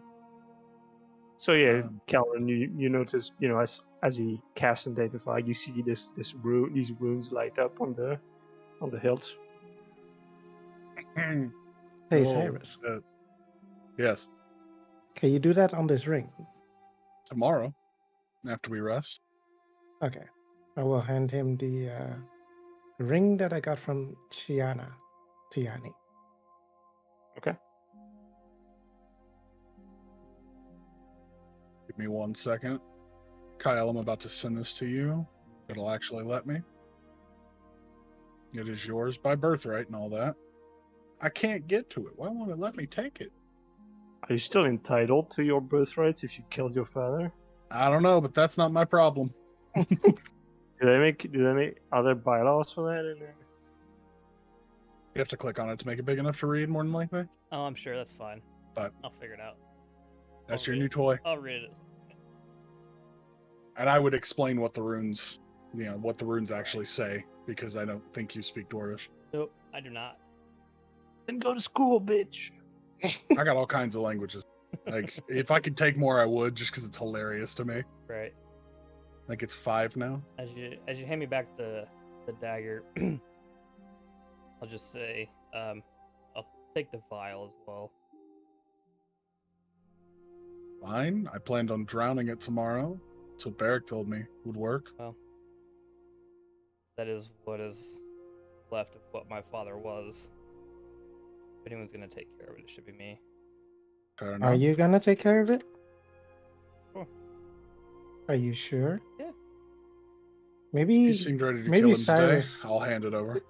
should supervise just to be sure. I have some words for the old man. If you We could feel- have a small ceremony. Feel better. Do it together tomorrow. Fine.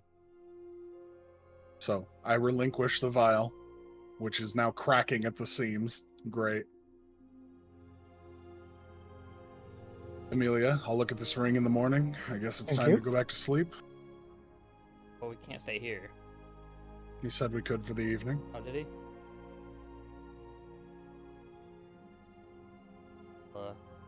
Just go to my room. My meditation thing for. So, do we not say thank you anymore for saving your life? Or... Sure. Thanks. Ah, music to my ears. You're welcome.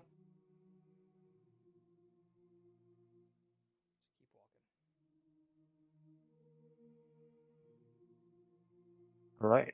So you each return to your rooms, respective room, resting for this cycle.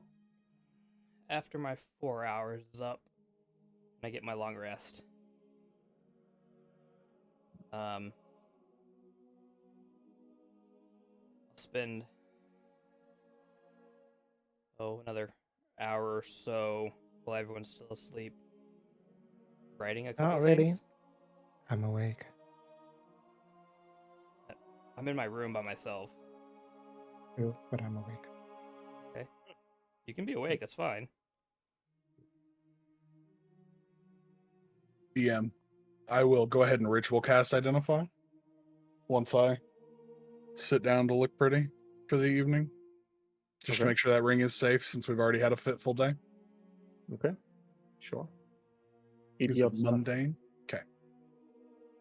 Then I would probably just go give it back to Amelia before we all lay down to actually rest. It's 10 minutes, so it's not forever. Thank you. So, back to Karen in your room. So after, like I said, after I get the 4 hours of sleep, meditation, or whatever it is that I need to get my long rest, Mm-hmm. I'll go ahead and take that now if that's okay. Yeah. Actually get the long. Okay. And then, like I said, I'll spend another hour or so writing a couple things, and then, while everyone's still asleep, I'll go to each of their rooms and slide notes that I just wrote under their doors. Okay. And real quick, Which would be Cyrus and Amelia. Yep. Okay. second here.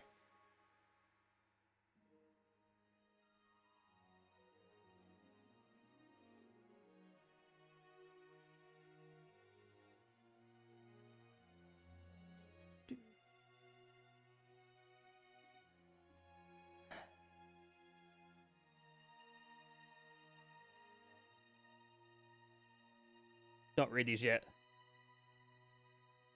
I would never. Man, is the DM not gonna know the contents? I I mean, mean, that's fine. That's fine by me.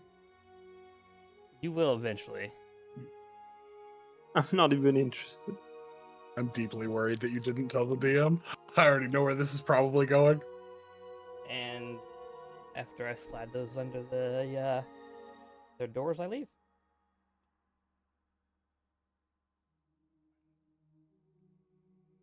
Yeah, and be like, oh, you won't show me? That's fine. It's fine. Mm. Prepare to roll a new character. I mean, I can send them both to you, but I was literally going to ask both of them to read them out loud. Okay. I want mean, to, so. I will, leave it to them to do so if they want. Fine with that. So, Whenever they get to the point that they find them, wake up, and your rest cycles come to an end. Emilia, you notice it first because you're an elf, so you don't need that much sleep compared to puny humans. Wow. Okay. I'll remember Well, my dearest Amelia. Really, dearest? Really? After all, okay. Well, that. He was in I love. know you think of me as just a kinslayer and an awful person, all of which is true. But the fact of the matter is, I would do anything to protect my family. If my father's coming for me, I won't let him hurt you. I wouldn't forgive myself if anything happened to you. This is why I must leave and fix the mistakes I have made and put my family back together. Hope you get your painting, and I hope you get to write your grand play about the adventures of the Daring Crusaders. Your friend Kelvin. P.S. If the grand play doesn't work out, you can always make a lot of coin coming back to work at the Five House. Oh, Well, that's that a happened. banger. Okay. I guess much later, once I wake up, because I'm a puny I would human. probably immediately wake you up. Yeah, like that's 8 fair. hours from now.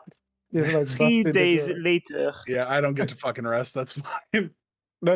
You Um, probably get your rest eventually, but I'd be like, you left. Right. I guess I'd open mine up, and it says, Cyrus, I've chosen to leave because I've decided before this world comes to an end, I need to fix my family and the things that I've done to them. If my father is coming for me, I can't have him hurting either of you. I wouldn't forgive myself if he hurt either of you. I know you feel you owe some sort of debt or oath to my family, but that's simply not true.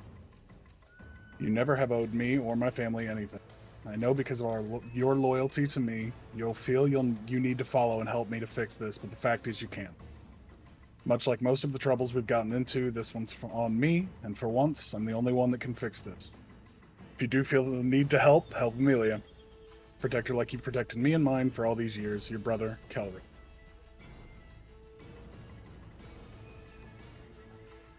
Well, So, what does it say? not saying it again, but that. you got you good. Yeah.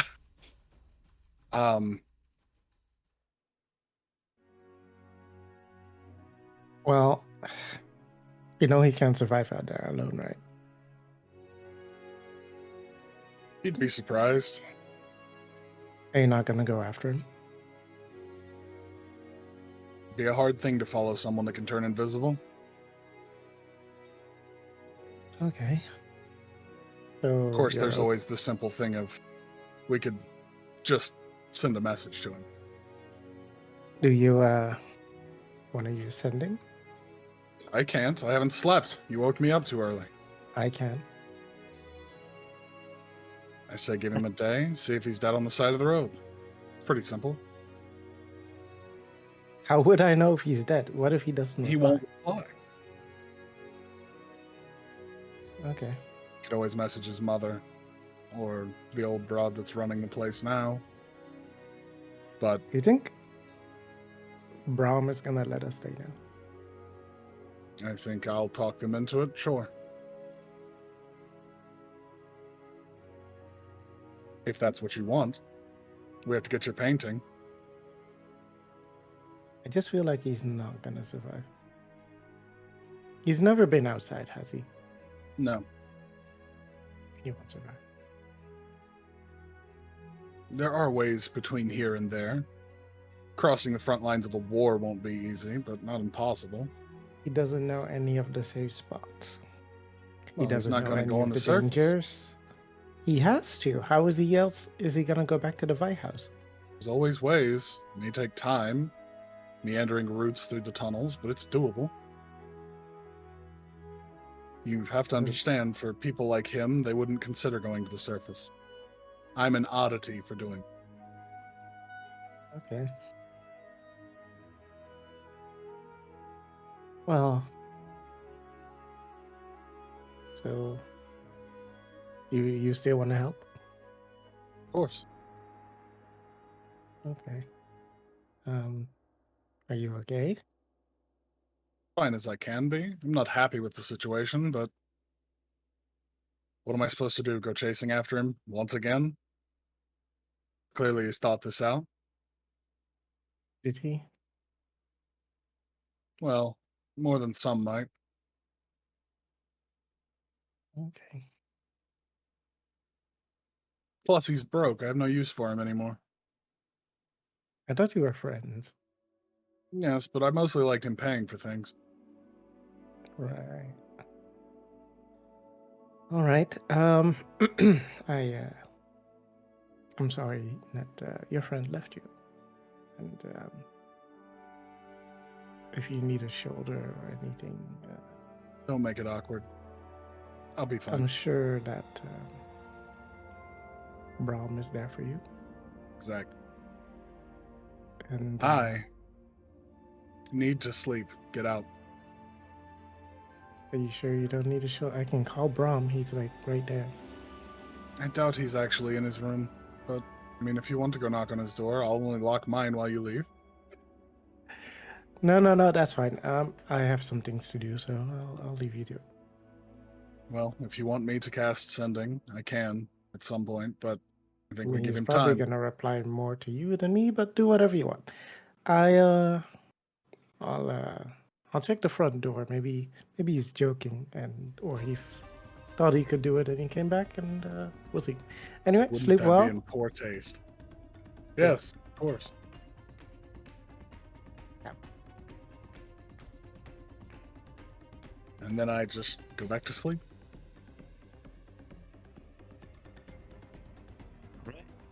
Amelia will actually check the front door. Yeah, there's nobody. Although there is like, there's like two people passing by, a mother and a child. Please shove them over. See if it's one person. And it's an Wow. illusion spell. No, Amelia will just leave them. I don't Okay. think, DM, I'm not sure about this. I can't cast Sending as a ritual, right? No, it's not ritual No. tagged. Yep, so, nope, nothing for me. I'm good. So you finish your cycle, resting, Mhm. and thus achieve a long rest. Yay. The cycle is yours. Well, I guess once I get up, I would pretty quickly go to Barrack and explain the situation. Changing some plans and all that. Okay, then what's changed exactly? Well, Calrin's gone. Well, I mean, I get that, so it's fine. You got the message. So you two can stay then. Yes. I got the impression that whatever this thing is or was didn't really care about anything other than him. So I guess we'll handle our business with the painting, and then more than likely I'll be at yours and Brahm's disposal. right. If you actually have any plans in the works yet. Well, we've gotten an assignment. There's been a bit of movement.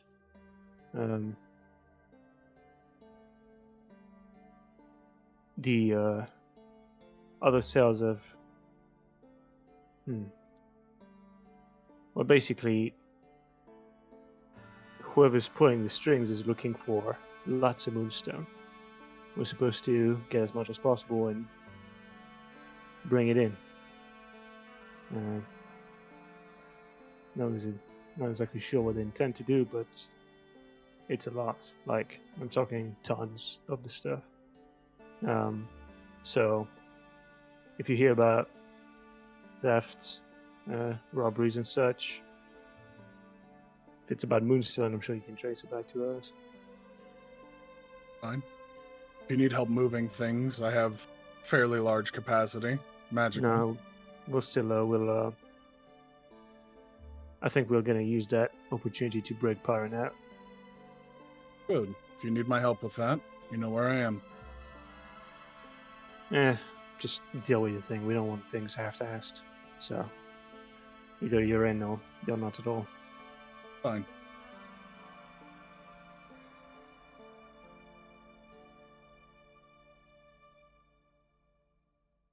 So yeah, there's food in the hall. It's a bit it's not the best, but yeah. So about that telekinesis spell, What about it? And I learn. Maybe you can, but I don't have time to teach you. Mm, what? But you said you did When did I say that? yesterday. You were You like, must have well, I been. don't know if you can handle it, but sure. You must have been. Yeah, well, I was fucked up. Out of sleep. Could have said a lot of things. Matter of fact is, I've got an assignment and I'm gonna do that. How long will it take? I don't bloody know. Yeah, I'll take the time it takes. If you're not happy about it, sue me. Ah, damn. Are you trying to learn from me or are you trying to antagonize me? Mostly learn. Right. So, I'll tell you when I'm available. Okay. Also, I don't work for free. How much would it cost?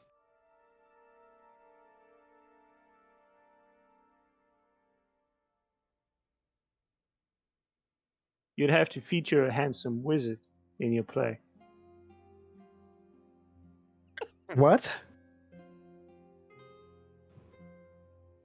You'd, You want you'd to have be in my play? well, not me, but a guy called Byrak.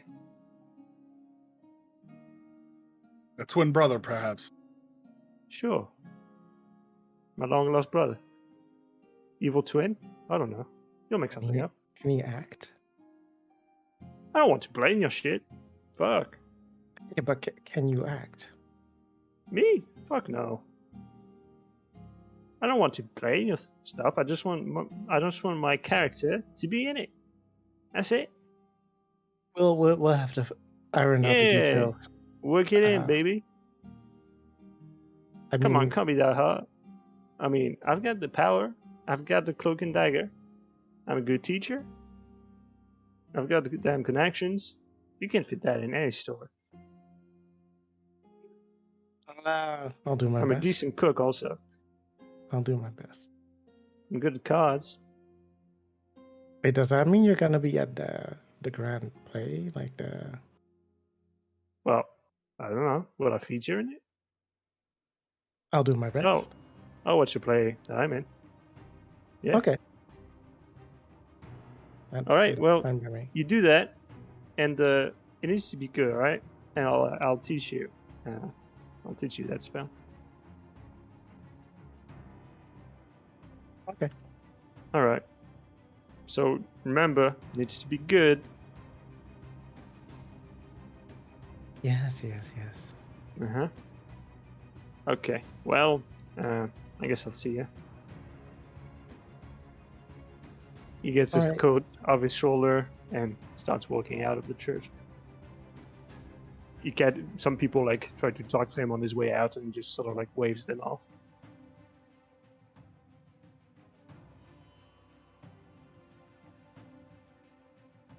So we have what, a day until the meeting with whoever? Bashi, yeah. You have a day. It's tomorrow. So, do you have anything else left to do? Anything to tie up? And the auction is like 5 days after that. Well, like I said last night, I could cast Sending. I did have a thought, though. What if I cast Sending on Cantor? Find out if someone's playing at being him. You could do that. It reaches any plane. You Really? could do it as well. I don't think Kento would want to talk to me. Fair enough. I don't really know the guy. I think after I cut his head off yesterday, he won't want to talk to me, but we'll see. He might not remember. Might just be a headache.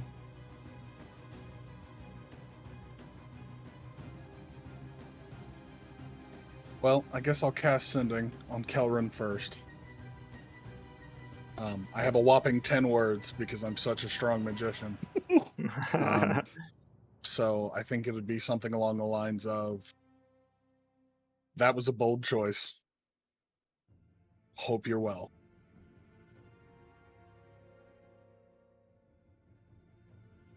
And there's no risk of failure since you're on this plane. Hmm. But you don't have to.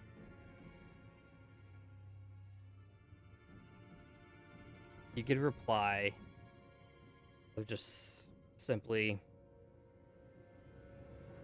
I'm good. Well, he's alive. Best I can give you. But I don't know if calling Cantor here is a good idea, so I don't think I will.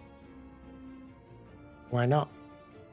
Well, we were already almost kicked out over his shenanigans once. Might as well avoid it. I mean, he's only after Kelvin. Well, I just killed him for the second time. I thought you killed him twice. No, he's died twice. And now my name might be on the list. We'll find out. I'd rather I not don't press the issue. think so. So the way I see it, and from what I know, Elrin did something which broke some kind of bond, and now he wants revenge. I assume you didn't do the same. I mean, I swore an oath to that family, but not one of blood, no. Well, I think you're safe then.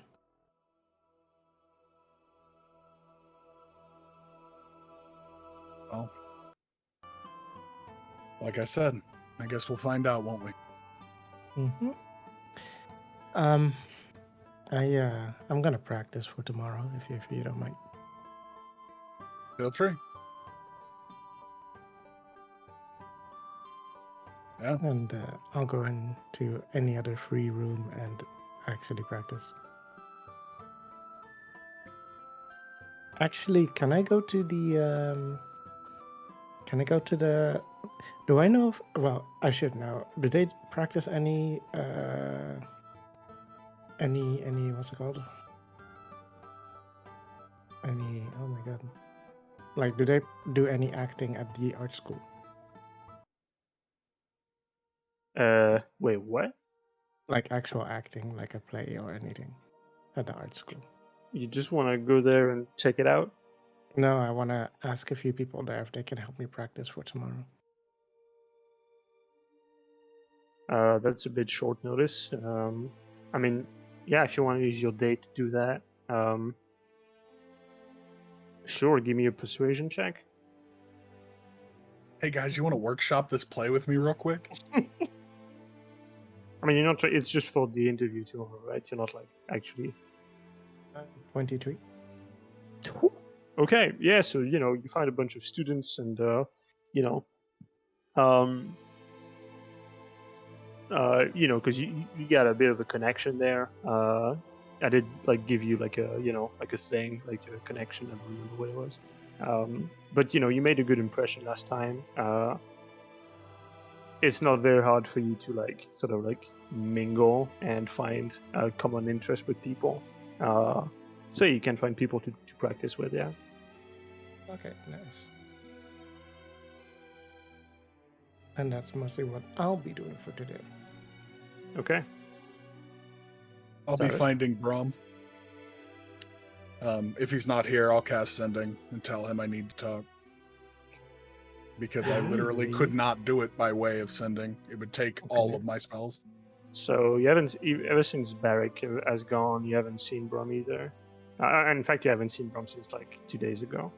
So you guess Sending, and you just hear, "What for?" Wasting another spell slot. It'd be something along the lines of, Calrin's left. We're down a man for the job for the painting. Looking for some guidance? Don't care. Don't care. In a few hours. Cool. And then I do a lot of sitting around smoking shitty pipe tobacco. Okay. Then, a bunch of time passes. Eventually, you hear a loud boom, boom, boom at your door. Come on, open up. I go ahead and open the door. From. He looks a bit frazzled. He's got like a bit of a scorch mark on his cheek, and he's got like actually part of his ear has been nicked. Like he's got like a slice on his ear. Okay, so you want to speak? Well, yes and no. Kelrin left Me, to fix his family. I'm gonna take a seat. Yeah. The question is, does he take a seat in the room or does he produce a chair from thin air? He produces a chair, of course. But I'd update him on Kelrin leaving to fix his family. Explain the attack yesterday. Well, good riddance, frankly. Sure. After I get this painting for Amelia, I am free to do whatever you're doing now. Moonstone in mass quantities. Right? Silver. I thought you were a rogue. I thought you didn't agree with their goals and ambitions. Well, we still have to play nice. So, when you're being told to give a quota of Moonstone, you do it. Well, We're not in open revolt here. It's a bit more subtle than that.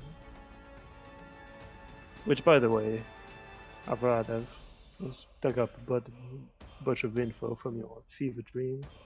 I mean, Pyron's.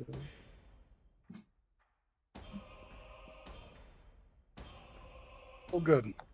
I guess. She thinks she's pinpointed a place where this place might be. Of course, it's risky. It's on the surface.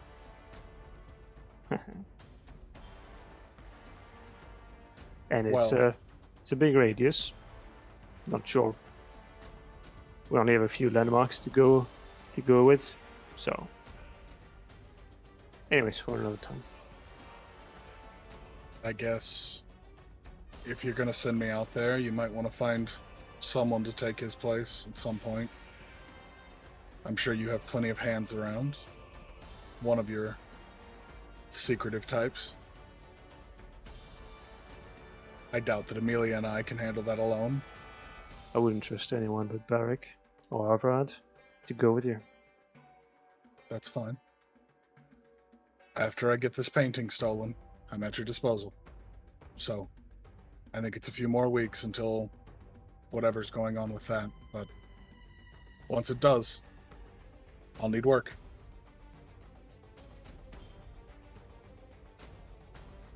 You expect to be paid. I wasn't paid for the previous work. Call it You should recompense for the spells. Yeah. Did I teach you nothing? Well, you're not exactly well off. Avarice wasn't something you showed me frequently. If you're performing a service, you should expect to be paid. Fine. Then we'll sort out an arrangement for that. All right. So when is this? When are you pulling it off? That I don't know. Haven't time to talk to Amelia, so we could always go. Okay. I'm sure she's not doing anything other than practice for a meeting.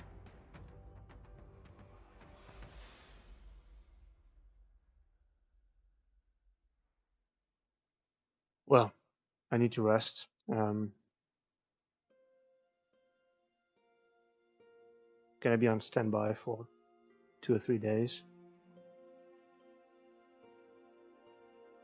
And then we'll break Pyron off. Well, out of wherever he is being held. That's the plan anyway. Do you need me for that? No. I'm not slick, not the way you are, but I can fight. This is not a fighting job. Well, if you need fog or steam, just give me a call. Okay, Steam Man. Thought it was funny. Anyway, I guess I'll bring her by tomorrow to iron out details for timing.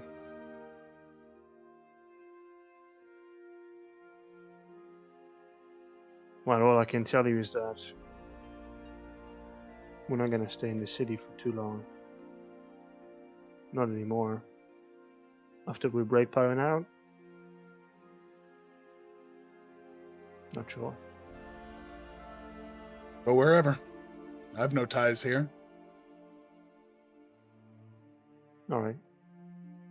Also, just so you're aware, this teleportation trick, it's not something I do on demand. So if you expect me to bail you out, I have no need, but thank you. alright. He gets up, the chair sort of dissolves into very fine dust as he leaves. Okay, well, I need to sleep.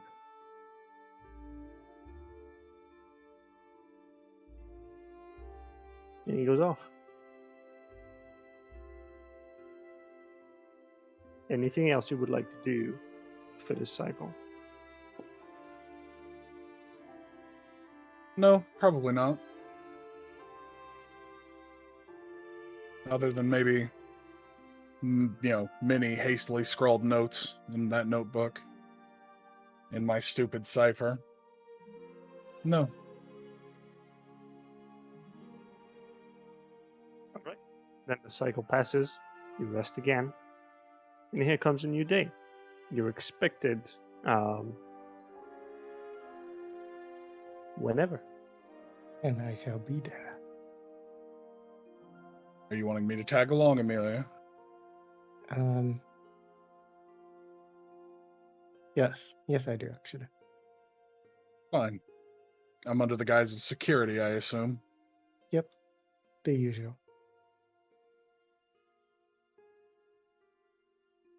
Well, if anyone asks, I'm one of Tracheal's embers. They should know who that is, at least vaguely. Okay.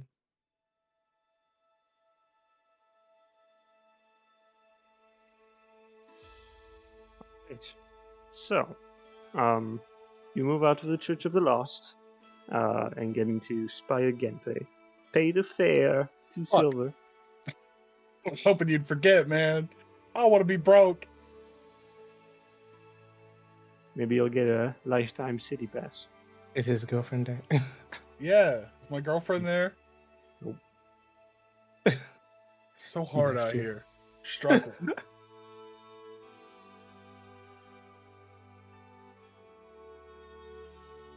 Fares paid. All right. So you go through. Takes 25, 30 minutes. And you have to ask around a bunch, and you get directed to this very, very nice well-off district of Spire Gente. It's like the deeper in you go, it's like this you get into the heart of the spire, like you get literally inside, they carved inside it, and this is sort of like an inner wall within the spire itself, and this is where rich folks live. This is where powerful people make their homes. Here you find buildings with lush gardens with like greenery you would have to like pay fortunes just to maintain, and just keep being alive down there.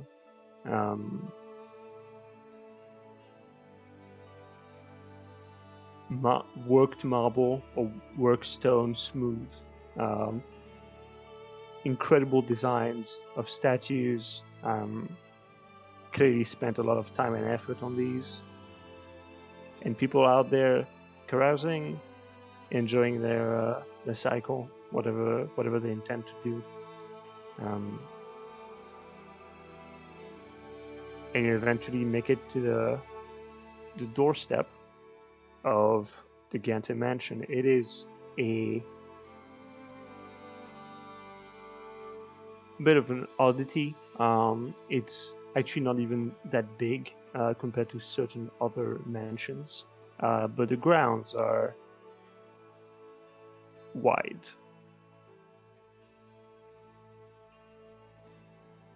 There are trees here, like in the sort of like this courtyard on the front. There are trees of several species. Like there's not a single tree that is the same everywhere. It's just like there's this little patch of a tree, then another tree, then some kind of little patch with certain plants being cultivated, and just it's like this kaleidoscope of flora. So you walk in, announce yourselves. You're being waved in by what looks like, you're not sure of the status of working people in these establishments, but this one man looks on his older side, 50s, maybe 60s even, well dressed, this white and red attire. He inquires politely as to who you are, and then sort of glides away and says that he will get the master of the house as soon as possible, and leads you to a waiting room, complete with small tables, cups of cuts and pots of tea, little biscuits on the side. And you can see here paintings of all kinds, mostly of vistas of the surface, or things alluding to it.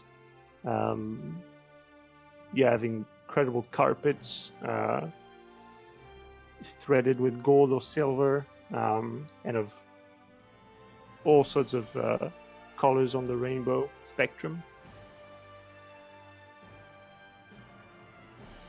And eventually, after 10-15 minute wait, you are ushered in this large, it's like a living room merged with an office.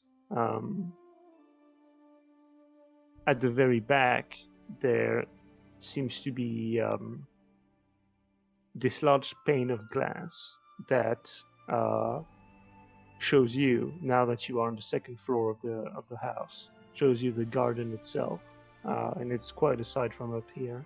The colors of all the trees and the different colors of their branches and leaves. It paints a pretty picture. Inside the room, in the middle, there are several couches and chairs surrounding a table, again with commodities, drinks and appetizers. There stands Vashigante. This man is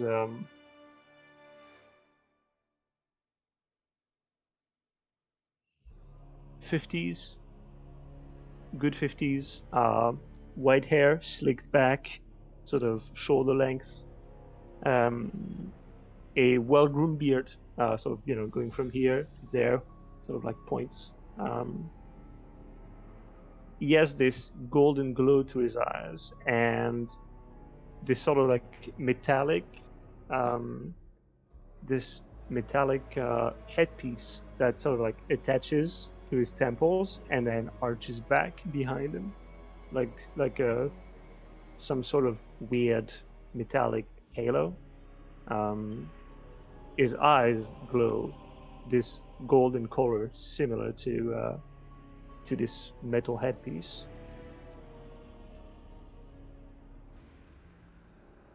And he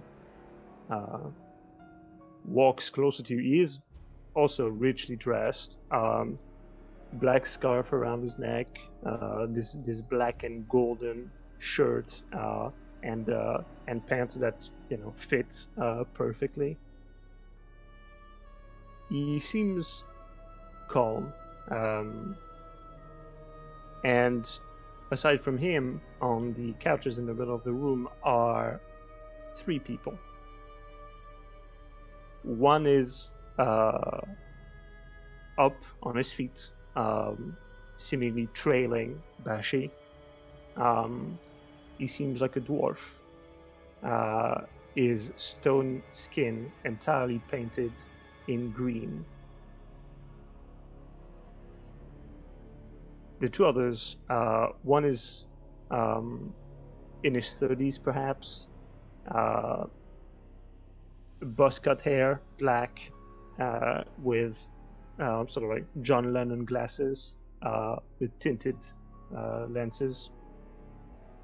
He just sits and looks towards you with a bit of a corner smile. And there is a woman who seems finely dressed, much like Bashi, same color code and everything. And she just is sitting cross-legged on the couch.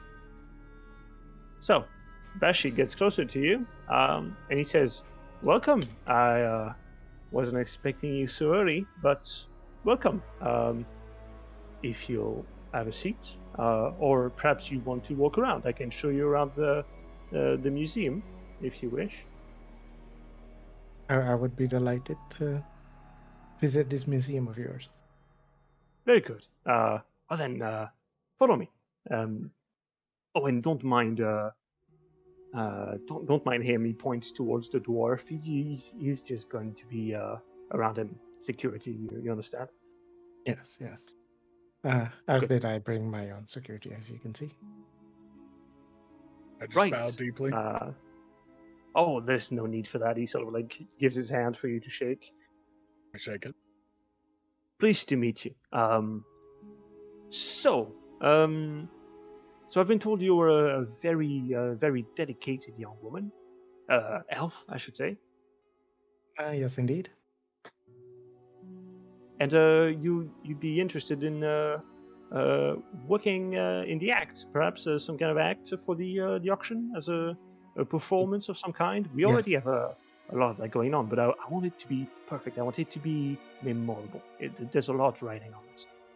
I can fully understand, and that's exactly why I'm here. Right. So as you walk and talk, you enter this door on the side of the big living room office space, and it's basically this museum, this big place, with tons of trinkets and other things. But there are also, just like in the garden, there are smaller trees inside glass panes, but also sort of like weird trinkets, like this sort of like ball that's like blue with white tendrils going around it, and it's just on a display, just sitting there. There is several displays on the glass of plastic key cards, basically. That's what they amount to. You have like something that looks like a wheel made out of a rubber wheel. There's also something you've seen before, which is part of a shock lance. It seems like it's old and rusted and broken in parts, and it's been like broken in several pieces, and it's like some sort of like reconstituted flat, but still it's cut and not functioning. There's also like a huge skeleton, not a single one, but several of animals that used to live on the surface.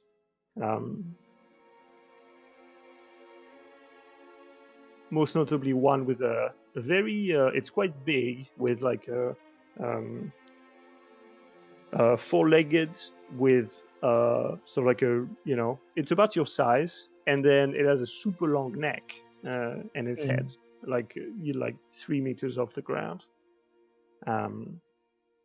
But anyways, he sort of shows it off to all of you quickly. Says, "So, what do you think?" It looks amazing. Does that mean that you'll be holding the auction here? Oh no! It can't be here. It can't be here. This is too mundane. This won't do. Oh, I see. So, if I may ask, what exactly were you expecting? I heard I had to do some auditioning. Is that correct? Oh, not really. I trust Miss Tiani's judgment. I like to see. I like to talk who I'm gonna work with. And our reputation is on the line, all that. And well, I don't know much about art, to be honest. So I trust you to. I trust you and those like you to produce a performance worth remembering. Of Um, course. but No, that's not. without a doubt. Hmm, that's not really why I wanted to see you. I wanted to see you because I was inspired by what you told, what you told those people in the Crystal Palace, which they relate to me. You you made this painting of a vista of the surface, and you see, maybe you haven't known this, but I well, my daughter would tell you I am quite obsessed. But really, I should tell you, this is the future. All of this comes from up there, and we, as a society, as people, as whatever you want, we won't flourish until we find a way to live back up there. Makes And sense, no? yes, and Well, I see you're yes. interested in it, no? You've painted, I mean, I've been there. you've been there. I've Yes. gathered. What is you interested in enough that you knew what you look out for and some source to paint off of. So tell me what have you seen? I will pay for your time. This might be quite a long talk. Would you perhaps like to take a seat, or Take a seat. Of course, we can take a seat. Go back to the office. I'm well, quite anxious to. my companion here has been with me up on the surface Oh, as well, right. and I can say we've had good days and bad days. There are these storms, Yes, of course. I know of those. and Oh, you do you you want to do see not. something? Yes, of course. Great. So, come with me. You will like this, I'm sure. Um, so he continues down the museum lane, and you can hear him like almost like giggle. He's really excited about this. Um, and you get to this glass pane, which is like it's cubicle, completely closed by shutters. Um, Sort of looks at you. Mhm. What do you think is in there? Is it good? I have no idea. Oh, it is. It is good. Yes. In many ways. Yeah, it definitely looks good. Yes, it looks marvelous. Do you want How to open the? There's like a little thing you can pull to open the shutters. Do you can want I? to do the honors? Yes, of course. I know what's in it. Okay, I'll do it. Okay, so you pull, and inside the glass pane is a contained storm. One such that you would see on the surface. It is raging inside, uh, and so like hitting on the or like trying to expand, like expanding and retracting and expanding and retracting. And you can see faces of people, of animals, of many organic things, like trying to pull out of this cloud, of this red cloud. Limbs, hands grasping at the glass, and then going back in and going back out, going back in. I can see you didn't expect that. How? Wouldn't you like to know? It doesn't matter how. What matters is, it can be done. What matters is, if we can do this, it means there is hope. And if there are people like you willing to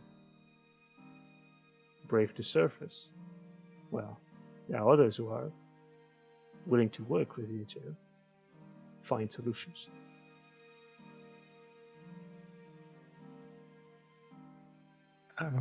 Could I talk to my associate for a second? Very well. He closes the shutters.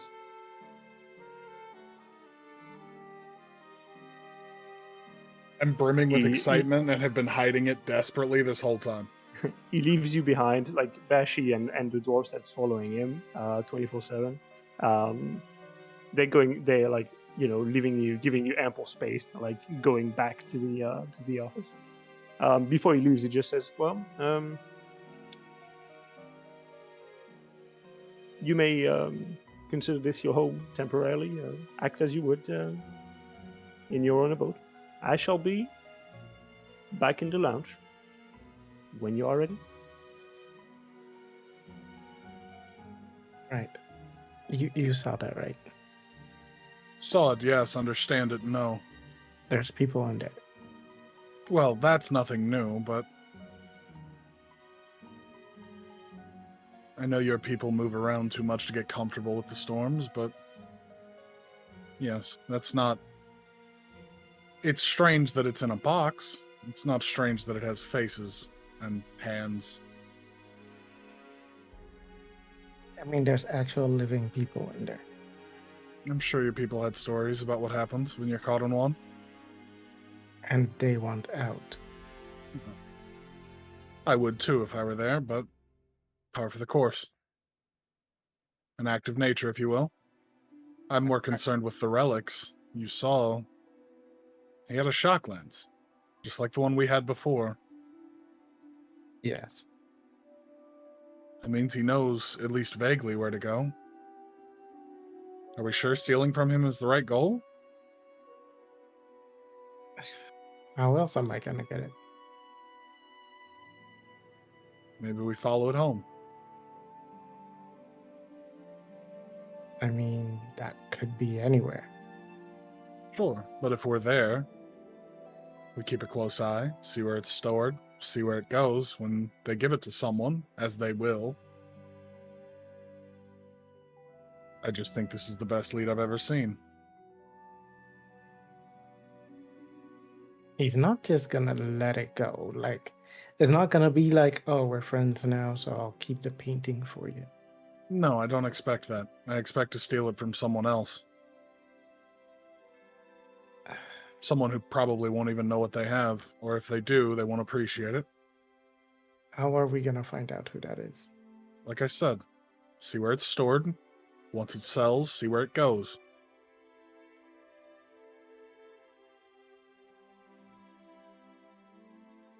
I don't know.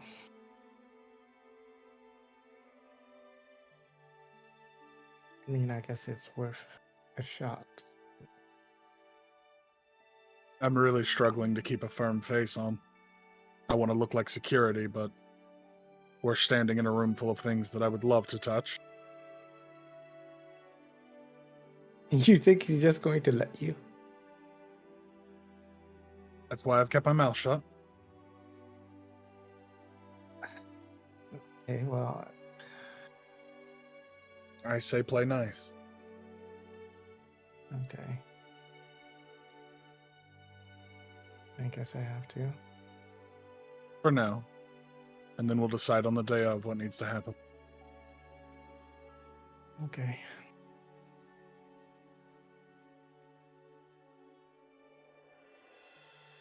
All right then. I'll do my best. Shall we go find him? Of course.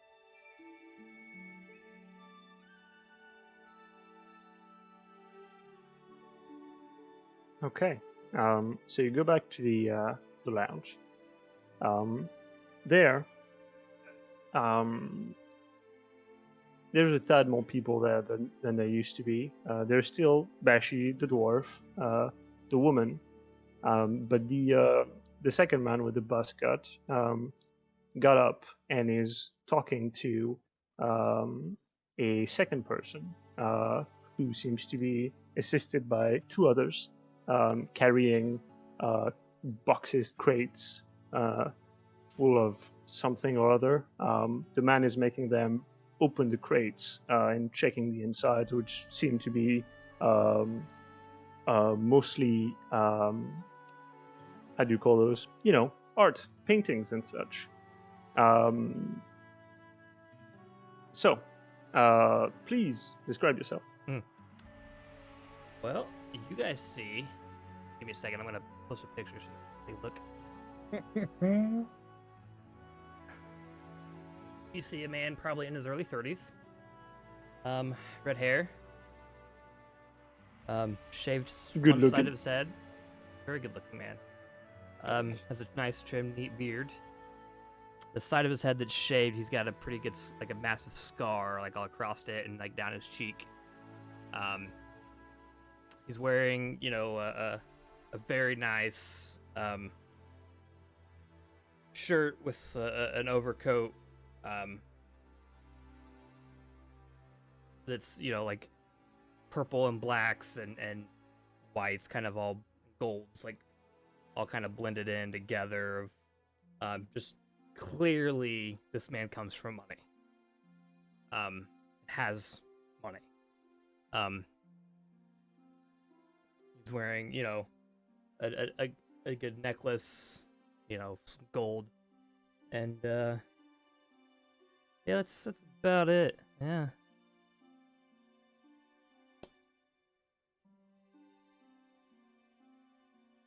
All right. So the man with the buzz cut is talking to you, just saying, "Well, you're here a bit early. We didn't expect you then, but we'll sample your goods and make them ready for auction." Well, I appreciate that. Very well. We'll leave you a slip, of course, just in case there's any controversies. The auction is in 5 days. You have ample time to find lodgings, if you haven't any. I hadn't quite made plans. Any suggestions in the area? Well, there are many hotels that would satisfy a discerning eye like yours, I'm sure. Go down the street or two, you'll find your pleasure.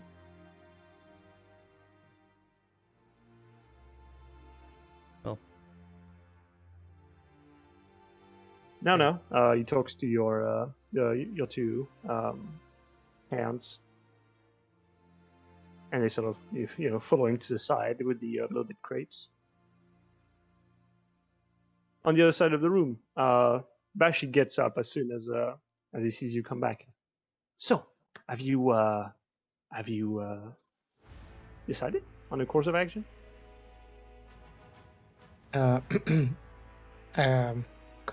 Course of action. Well, you seem to need some time to come to a decision. So, which will it be? We would love to help you out. Help me out. Well, Or I was get considering into- paying you, but if you want to do it for free. No, payment sounds perfect for partners. I mean, I assume we would be partners if we were to engage in. I'm this, sorry. I think there's been a misunderstanding, perhaps. Do be plain. We would love to be paid, and we would like to take the job. Which job is that? Well, both the performance, which I shall be doing, and afterwards, hopefully, finding people so that we can live. Work towards living up there. Right. At least I gather that was what you were He, hoping to achieve. he takes he takes like a small journal out of his back pocket. Gets like a small pen out of his front coat. Starts writing a few notes in it. Then puts it back in. Right. So, how about this? You do this performance thing first. I want you to be there to see the whole auction go on, see what I have to offer, see what my estate has to offer, and then you'll come to a decision. This is early. We've only just met, so Yes, that seems reasonable. right. So first, Anik, that's the man over there. He points to the bus cut. You will draw your contract for the performance. I trust you. You'll be able to do whatever needs doing. We have a time slot of 30 minutes. If that is enough for you to perform whatever it is you need to perform. If you need more time, it can possibly be managed. Keep us appraised. We don't want to rush your sensibilities or whatever it is. Right. For the details, the auction itself will take place on the surface. We have created an outpost there. Don't worry, it's entirely safe. No worries. It's been tested. There's no issues. So again, it will be in 5 days. I will, if you give me your address, I will be able to send someone to get you there. Alternatively, you could sleep the day before on the premises to get ready, know the staff, etc., etc. I think that about wraps it up. Is it okay if my associate were to stay here for the day before the show as well? Stay here. You mean at the venue? Yes, to get ready. Well, not to get ready, but what does he do for your act? I'm the heavy lifting, and occasionally the brains. Right. Make a persuasion check.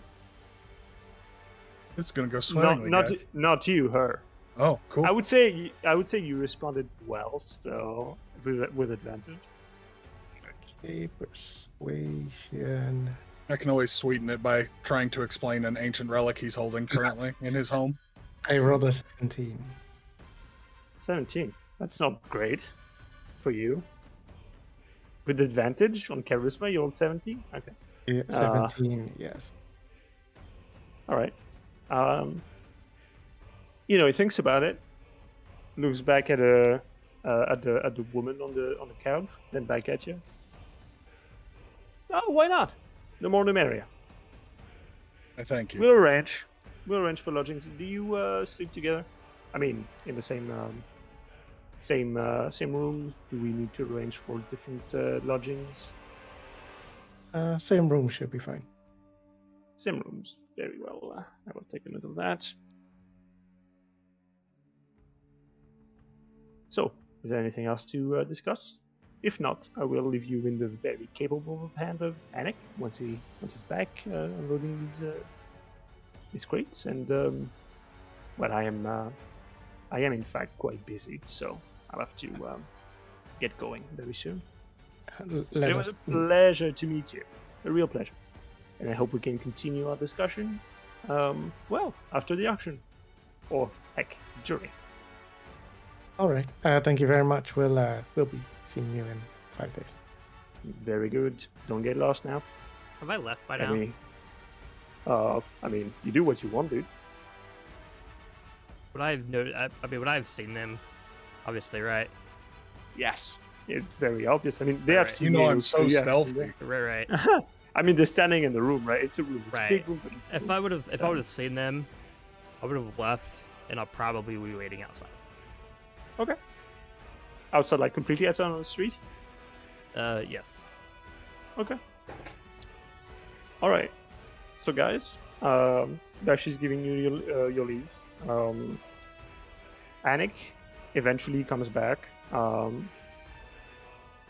So you need a contract, eh? So what is it you do exactly? Well, I act and he helps me. Sort of like an assistant. Right. Uh-huh. Right. Yeah. Any more details? Do you have a job description? What is the theme of your act? Well, this time I'll just do a performance. Yes. Which kind of performance? Oh, well. Indeed. I have 30 minutes to play this wonderful violin here. 30 minutes of violin. Well, a violin, and then I'll like grab my backpack. I'll play the flute. I have this drum. I may or may not actually bring a few of my associates and play a little bit of orchestra, but we will have to see if they have what it takes, as it has to be a perfect and magnificent performance. Right. What's your hourly rate?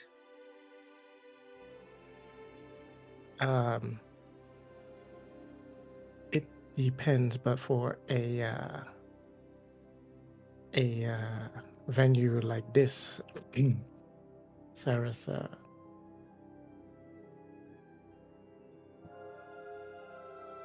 There's an uncomfortably long pause.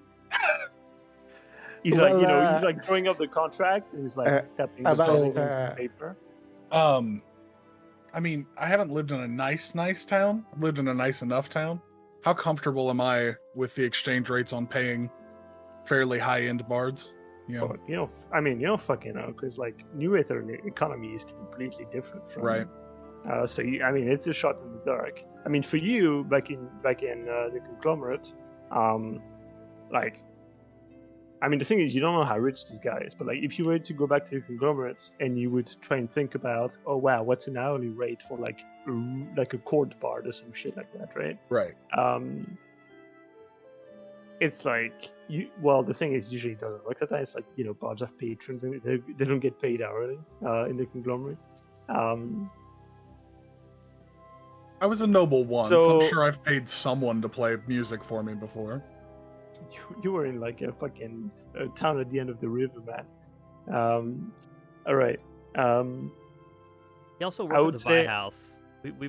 We would pay people to come in and play every now and then. You would pay people, but you're not a court. You don't have like obscene fair. amount of money to throw around. That's fair. Like honestly, like 100 gold an hour is fair. What I was thinking. Okay. I guess I would kind of propose roughly 100 gold an hour would do, covering all of our fees.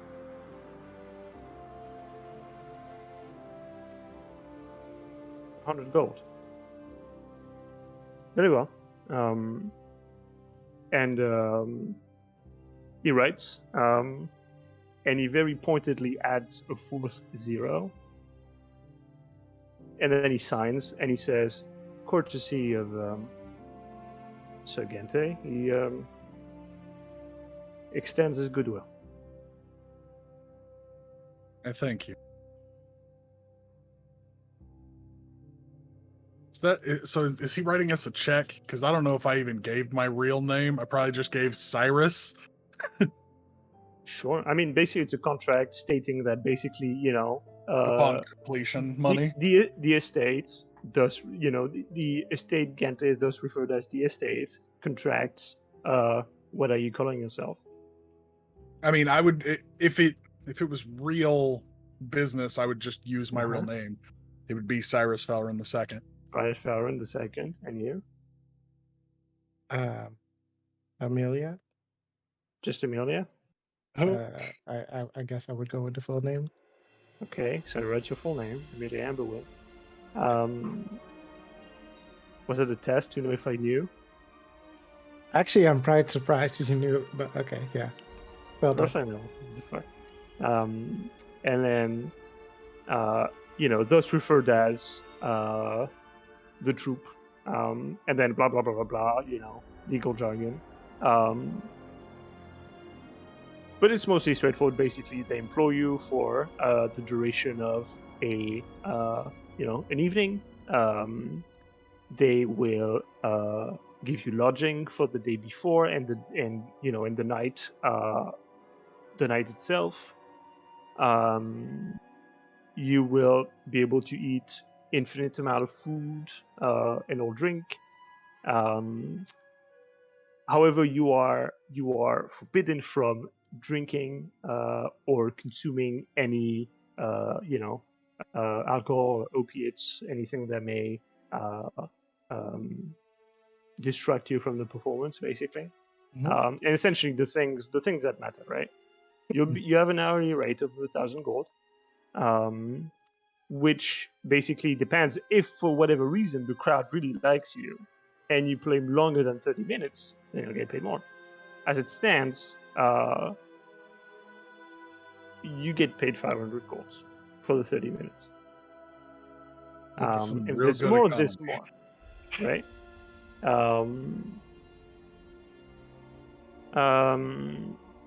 Granted that you do get lodgings and food for 2 days also. But yeah, and all of that hinges, like the contract, right? Mhm. Hinges on the fact that your play, whatever it is well received, or at least not actively disliked. Okay. If it is actively disliked, this is null and void. All right. So do you sign? I Yes. sign. I sign. With your blood. All right. Cool. You sign. No issues. Panic gets the piece of parchment with him. Rolls it up. Draws a second copy. That's for you to keep. Mhm. Well, that was very good. So where might we find you? Well, we'll be here. We'll before the show. The Very day well. before. Well, do be present at this beginning of the cycle. If we can bring you to the venue then. Okay. Good. Yes. Very well. Then I shall see you in 4 cycles. Yep. I hope you have strong preparations. Thank you. All right. He sort of like shows you the exit. Lets you leave on your own. 500 gold. 500 gold. I thought you hated performances. I'm gonna love them if they pay like this for. So you go down the marble staircase. Enters while you exit the door, go into the courtyard towards the fence.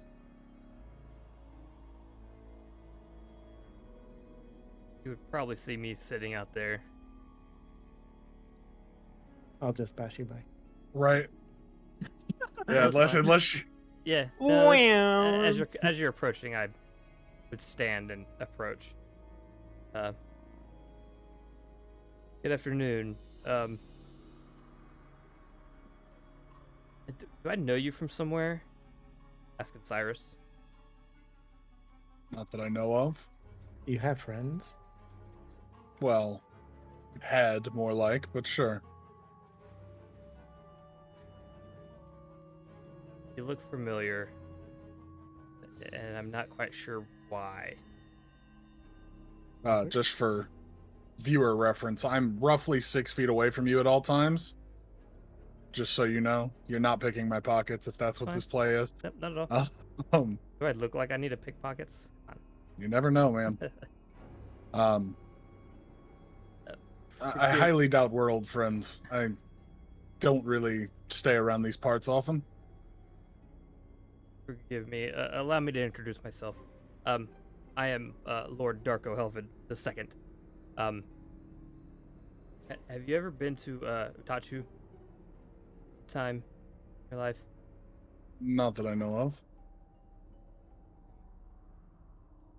Did you say Lord Darko Helvin? Helvid Okay. the second. Electric Right. Boogaloo. Yeah. And what exactly does a lord want with us? Not entirely sure, to be honest with you. Do you know of a place to grab a drink? Maybe we could have a Amelia. conversation. You'd be more knowledgeable than I am. I don't go out much. Fine, follow me. But why? I mean, we don't know you. You walked over to us, and I now you want to understand that. drink. No, I understand that. I would like to explain, if I can, and I'd rather do this over a drink in a better social situation, not just standing out here. Great. Are you Please. going out for a drink with a random lord stranger? All right, let's go. We're moving up in the world, Amelia. Things might get nicer for us. Correction, I'm moving up. You're just being dragged with me. I mean, I was born above you, so it's hard to get that low. Technically, I was born above you. You were born underground. Well, if we're talking nobility and standing. Where I come from, there is no standing. Exactly. That doesn't make you better. It makes me feel better. You were a guard. I lived free. I was not a guard. I was a So knight. you were not. There is a You difference. were you protecting the Vi house? That was after. You were a knight. I was a knight once, yes. So you had the horse, the shining armor. Well, not the shining armor. I never had a horse. Whatever the fuck a horse is. What does a knight do? Well, usually a knight swears an oath and pursues it. What was yours? Mine was mostly social structures more than anything. Pursuing bettering my family. Occasionally brokering deals between my city and others. I didn't get to be a knight long. I was young. And then everyone died. So, a little complicated. So he could be your father. No, my father is dead. How do you know? Because I saw his corpse, and I think we just lost our DM. Is this our DM camera? I'm still there. Okay. Yeah, the camera just decided to die for no reason. Whatever. I'll try Right. I guess we'll go to the inn. Sure. A knight. Okay.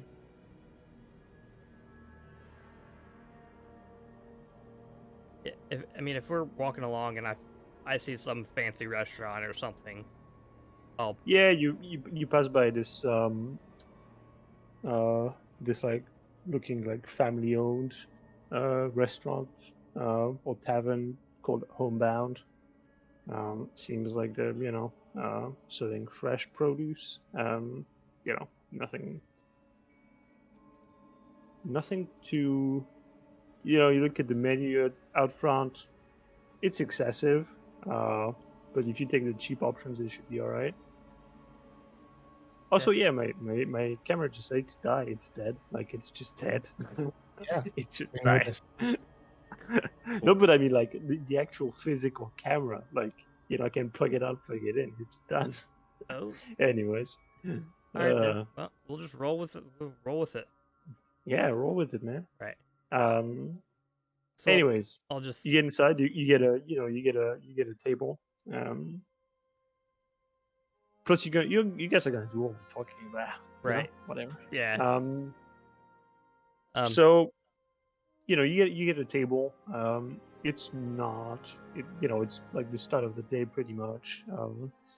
This is very early, so, I mean, yeah, it's like, starting, it's 11 a.m. basically, so it's like, people are not rushing to eat at this point. So you're in a fairly calm environment. real quick, DM, about how long ago did the attack happen? Fuck, do you want the calendar year? Jesus, you can't assault me with facts like this. Cyrus, well, no, you wouldn't know. Shit, actually, I know this. Ah. Okay, give me 30 seconds, tops, while I ruffle through my notes. Yeah.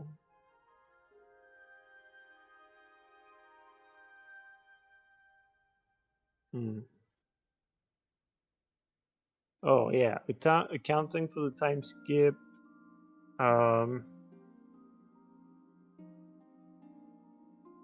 More or less 2 or 3 months.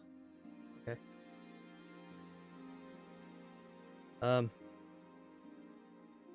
Please, order whatever you'd like.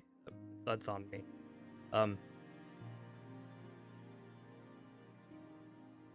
Roughly, 2 months ago.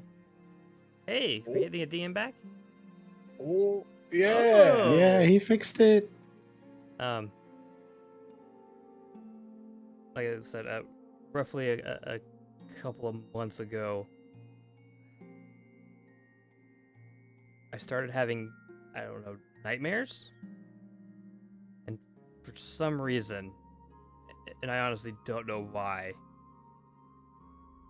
your face kept popping in. And I didn't know who it was until now. I mean, I had no idea why or who. I specifically your face kept popping into my dreams or nightmares, whatever you want to call it. And I don't know why.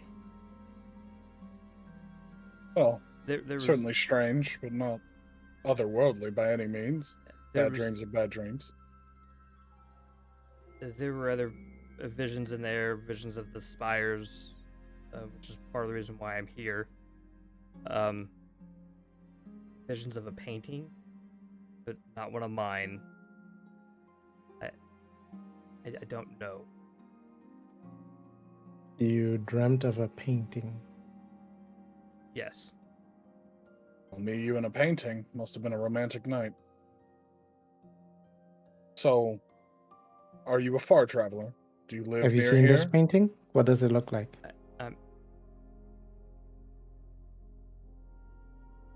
I'll describe the painting. Nice save, man. I mean, from what I understand, it's Amelia's painting. Well, what does it look like to you?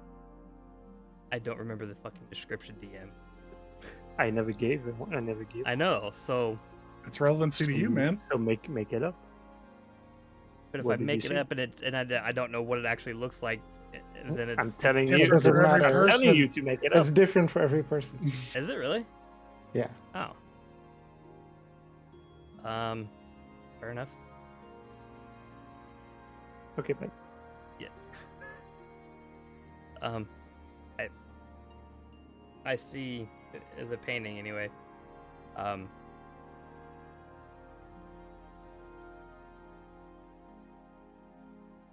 What appears to be my home, or what was my home.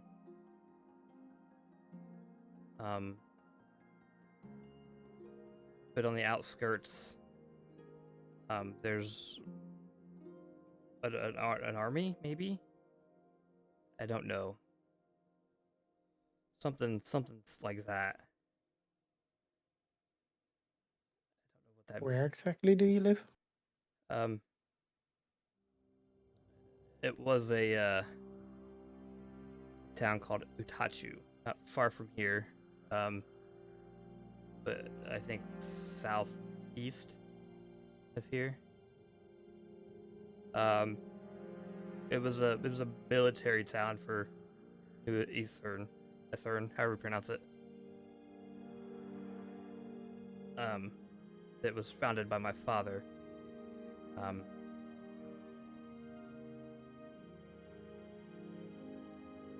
really know what happened. I remember the golem attack.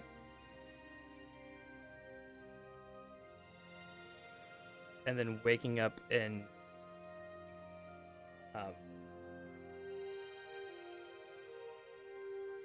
Hang on, I gotta look it up. Because I done forgot what it is. Fucking name. River's End. Sorry. You woke up in a town across the entire continent. I mean, It's not a whole continent. It's not. Well, Not it's too a far far. distance. A few little- weeks. Little minimum. downriver. My home. Yeah, you would notice. Cyrus, Rivers End is at the end of the at the end of the river, obviously. And Yeah. Utachu is the If you go next back- is yeah. Utachu is the next town over. If you follow Oh. the river, basically is the first town you'll get to. Okay. Which is still like a fair distance away, and there's no tunnels connecting the two because Rivers End is on the conglomerate side, and Itachi is on the Ethereum side. So you woke up in River's End, my Yeah. ruined little town. Not sure how I got there. I remember shortly before I woke up, there was a vision of someone. Never got his name, but he kind of looked like me. Didn't really say much.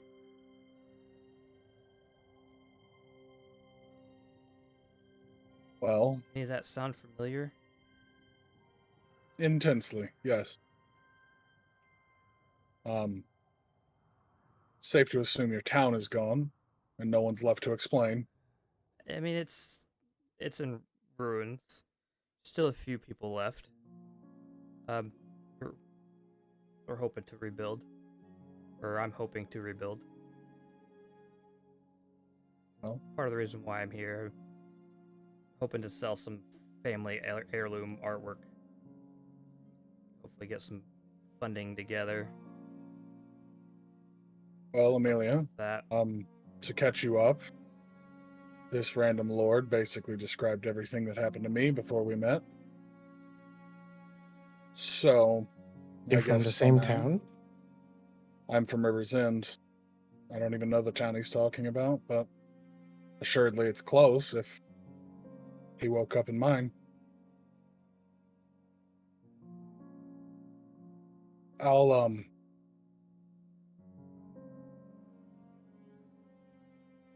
I don't know. I don't know what to say. It's not a path I've been pursuing, at least for the last little while. Not much I can do against an army of golems. Last time I stood against them, I woke up in a pool of my own blood, and my whole city was dead. So, I know the feeling. We tried to fight them. We were no match.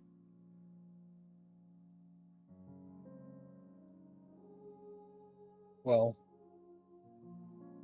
that version of yourself that you keep seeing, I call it the deep. Deep? Yes, the deep. It's something. In River's End, my family rose to power by way of that thing. It whispered in our ears and told us every secret of every opposing faction we had. So, very quickly, we rose to power. Blackmail is an easy thing, apparently. I was a kid, a teenager, when the attack happened. Barely grown.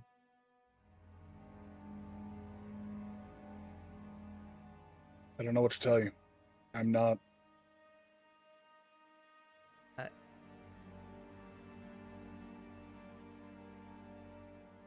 Yes, I'm seeking answers, but I don't expect you to know them.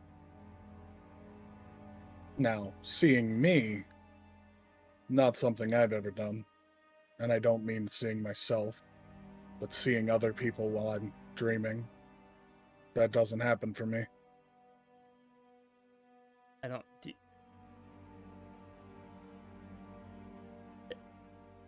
When you first met him, did you speak to him? Or it, whatever it is? I met the deep when I was a kid. maybe 10. And then I didn't see it again until I was much older. After the attack.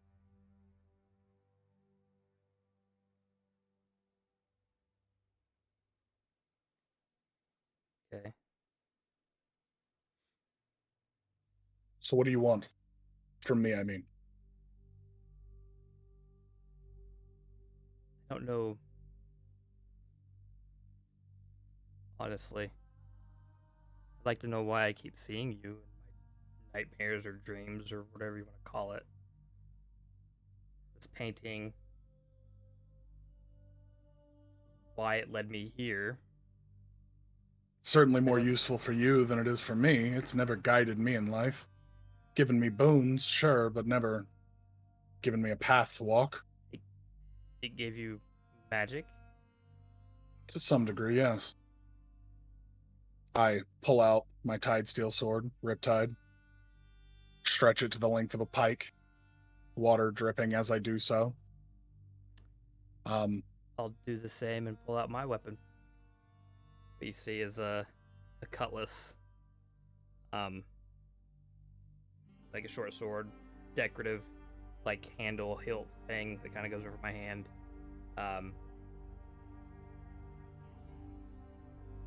This was my father's sword. I found it in the rubble afterwards. I come home. Somehow, I don't know what came over me or how I got there or how I knew to even do this. But I only can describe it as some ritual. And now this weapon do way more than I thought it could.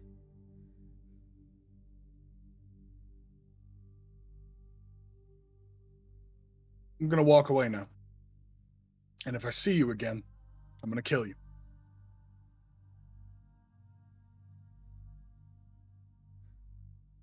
What? Imitation is not a form of flattery I agree with. I swear I'm not attempting to imitate you. I swear to you, I'm not lying to you. Hey DM, can I have an insight check? No. You confirmed. I mean, you believe it or you don't. That's entirely up to you. Here's what I'll tell you, Lord. I've seen enough dead people walk up to me today. Looking in the mirror isn't one of my favorite things. So unless you have an explanation, I'd find new friends.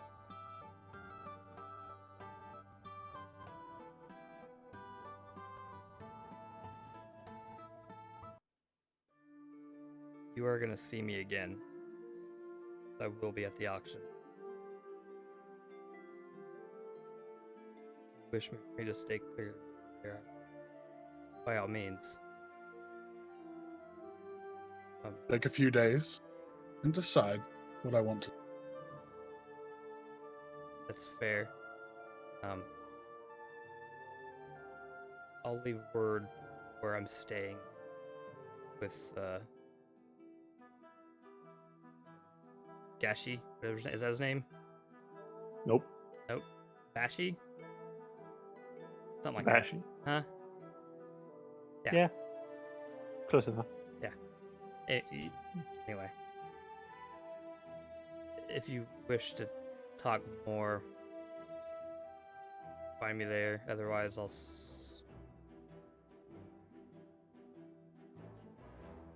guess I'll see you at the auction. I don't. That. Fine. I shape the sword back into a long sword, put it back at my hip, and get up to leave. Mine doesn't do that.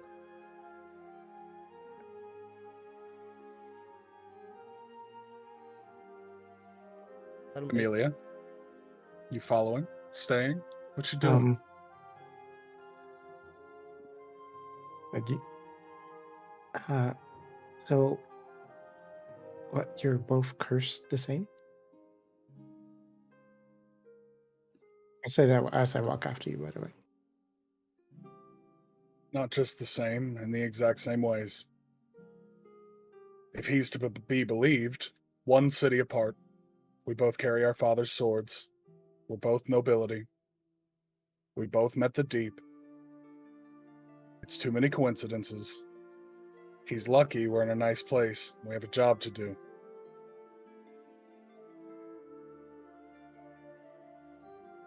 Hey, you don't want to know more about what he's been through? I mean, what if he has answers on what happened to you? I wouldn't trust him if he did. Because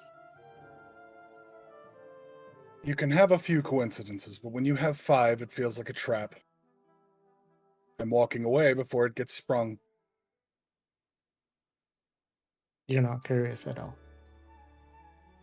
Sure, I'm curious. I'm also intensely angry.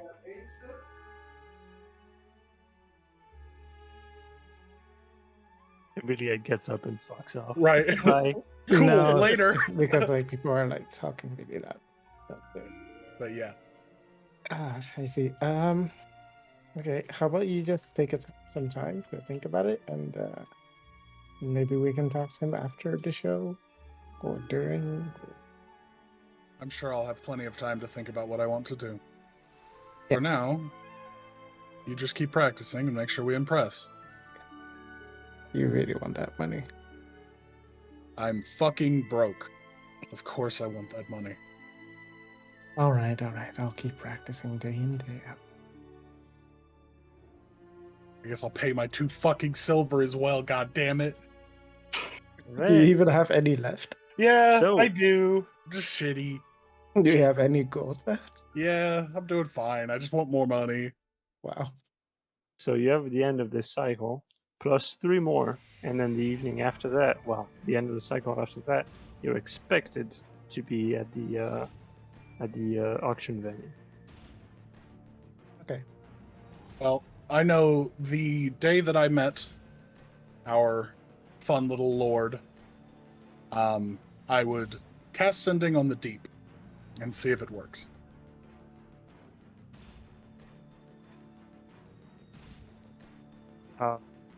Doesn't, but you get visited next time you sleep. Okay. In a most familiar sight of the river, with river's end in the far horizon. You can barely see it lit up. The deep stands. So, more like me, huh? 100 like me? 200? Sorry, what? I met someone so painfully alike to me that I nearly killed him out of spite today. He throws rocks on the river to, like, ricochet. Is this your doing? Planting my face in people's heads? I have no clue what you're talking about. But also, piece of advice for the wise: not everything's about you. But anyway, do give me details. I regurgitate all the details in very precise layman's terms. Oh yeah. Well, I mean, why are you surprised exactly? I mean, honestly, why are you surprised? You think you're the only snowflake that has gotten the town fucked up? Honestly. I don't know. I just thought maybe what we had was special, but seems you are more bored than you appear. Look, I don't even know who you're talking about. Like, I mean, honestly, I don't know, man. You must have washed up on the shore here, and I don't know. I was probably feeling pretty good on that evening, and I gave him a freebie. Okay, can you get off my fucking case? Jeez. Well, I try to stay off your case, but there is the whole when I dream I see you thing. Yeah, well. Oh well. Oh fuck you. That's on you. That's on you. That's on you. Okay, so if you want to get angry with somebody, just go hit your head on a wall or something. Can't Might. believe it. Ask me for help, but then I give it, and then it's like, oh, you did something. Well, yeah, you asked me to. God damn. So are there other people running around with my face haunting their brain? I don't know. Maybe. Sometimes I go overboard. But look, you asked me, you were like, oh, I'm somewhere, I don't know where I am. Oh. And you sounded like that, by the way. You were like, oh, where am I? I'm in somewhere, I don't know where am I. It's on the other side of the river. Whoa. And I said, okay, I'll send someone. And I did. You're welcome. I Impressive. didn't remember that I did, but and I mean, it worked, I didn't say I had fine control over it, okay? So there could be many more people with my Sure. face haunting their brain. Well, look, again, it's not about you, okay? Like, I mean, sure, but if you make me out to be some dream-eating monster, then someone might come to kill me. well, I don't know. I know you love Dream-eating your fun and monster? games. It's not a game, okay? I don't have a great attention span, that's all. In fact, I kind of forgot about you until now. Docker. So yeah, I mean, you're not the only one. I mean, fuck, I've got people who need my help in Riversend too, and I mean, you weren't even the only survivors back then. Just like you're just human, right? And for some reason, it's easier with humans. What the fuck do you want me to say? It's not my fault you're weak and fragile, and Sure. easily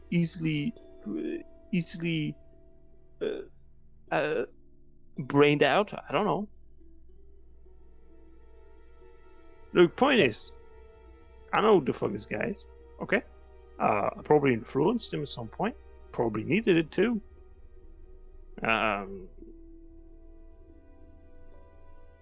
There might be more. Because I don't know, you seemed pretty freaked out when you were asking for help. You didn't know where you were. You said, I'm in enemy territory. Well, that sounded pretty bad. So yeah, I was like, well, sure. He's been good with me before, so I'm gonna send the cavalry, and I did. Good. So enjoy. I will. Yeah.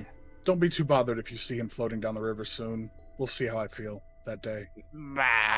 You say that, but yeah, you're not gonna do it. Fine. I'd like to wake up now.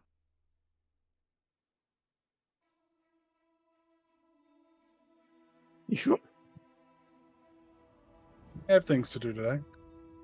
No time to sleep in. Yeah. Okay. You sure though? I mean, because you can invent more. It's just this is a safe space. No, I don't think it is. The whole point of a safe space is to keep the information within the person you give it to, but you've gone and put my It face in is. someone's head. So That's not my fault. You left such an impression on me, and then it just slips through. well, when we have an You know what? army, I'll come back. But you shouldn't have given me all this shit. You made me ingest all of that. That wasn't, that wasn't cool. And then I don't know what I did. Oh, so you drunk texted someone because I gave you a bottle of booze Well, and implanted me in them and gave them my whole life fuck as me. brain image. Whoa! I didn't give anything from you. This is pure chance. I mean, what? You think I made these spooks fuck up his shitty little town? For what? What? I don't have control over them. Who do you think I am? Why do everybody thinks I'm like super strong? I am super strong, by the way. But I'm not. I don't do it. I don't give a shit. I'm just flowing, man. Well, you're cramping my style. Well, let me go home then if I'm cramping your style. Yeah. So next time, be cooler about it. Absolutely. All right. See ya. Get down in the water, damn it! Just do it. Every time I get in the water, you tell me it's not necessary. Just wake me up. Well, I'm gonna be petty on that one, so you're gonna have to do it. Fine. Okay. I stick my head in the water. Nice. You wake up.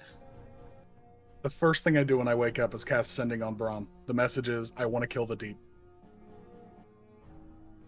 You hear back. That's fine.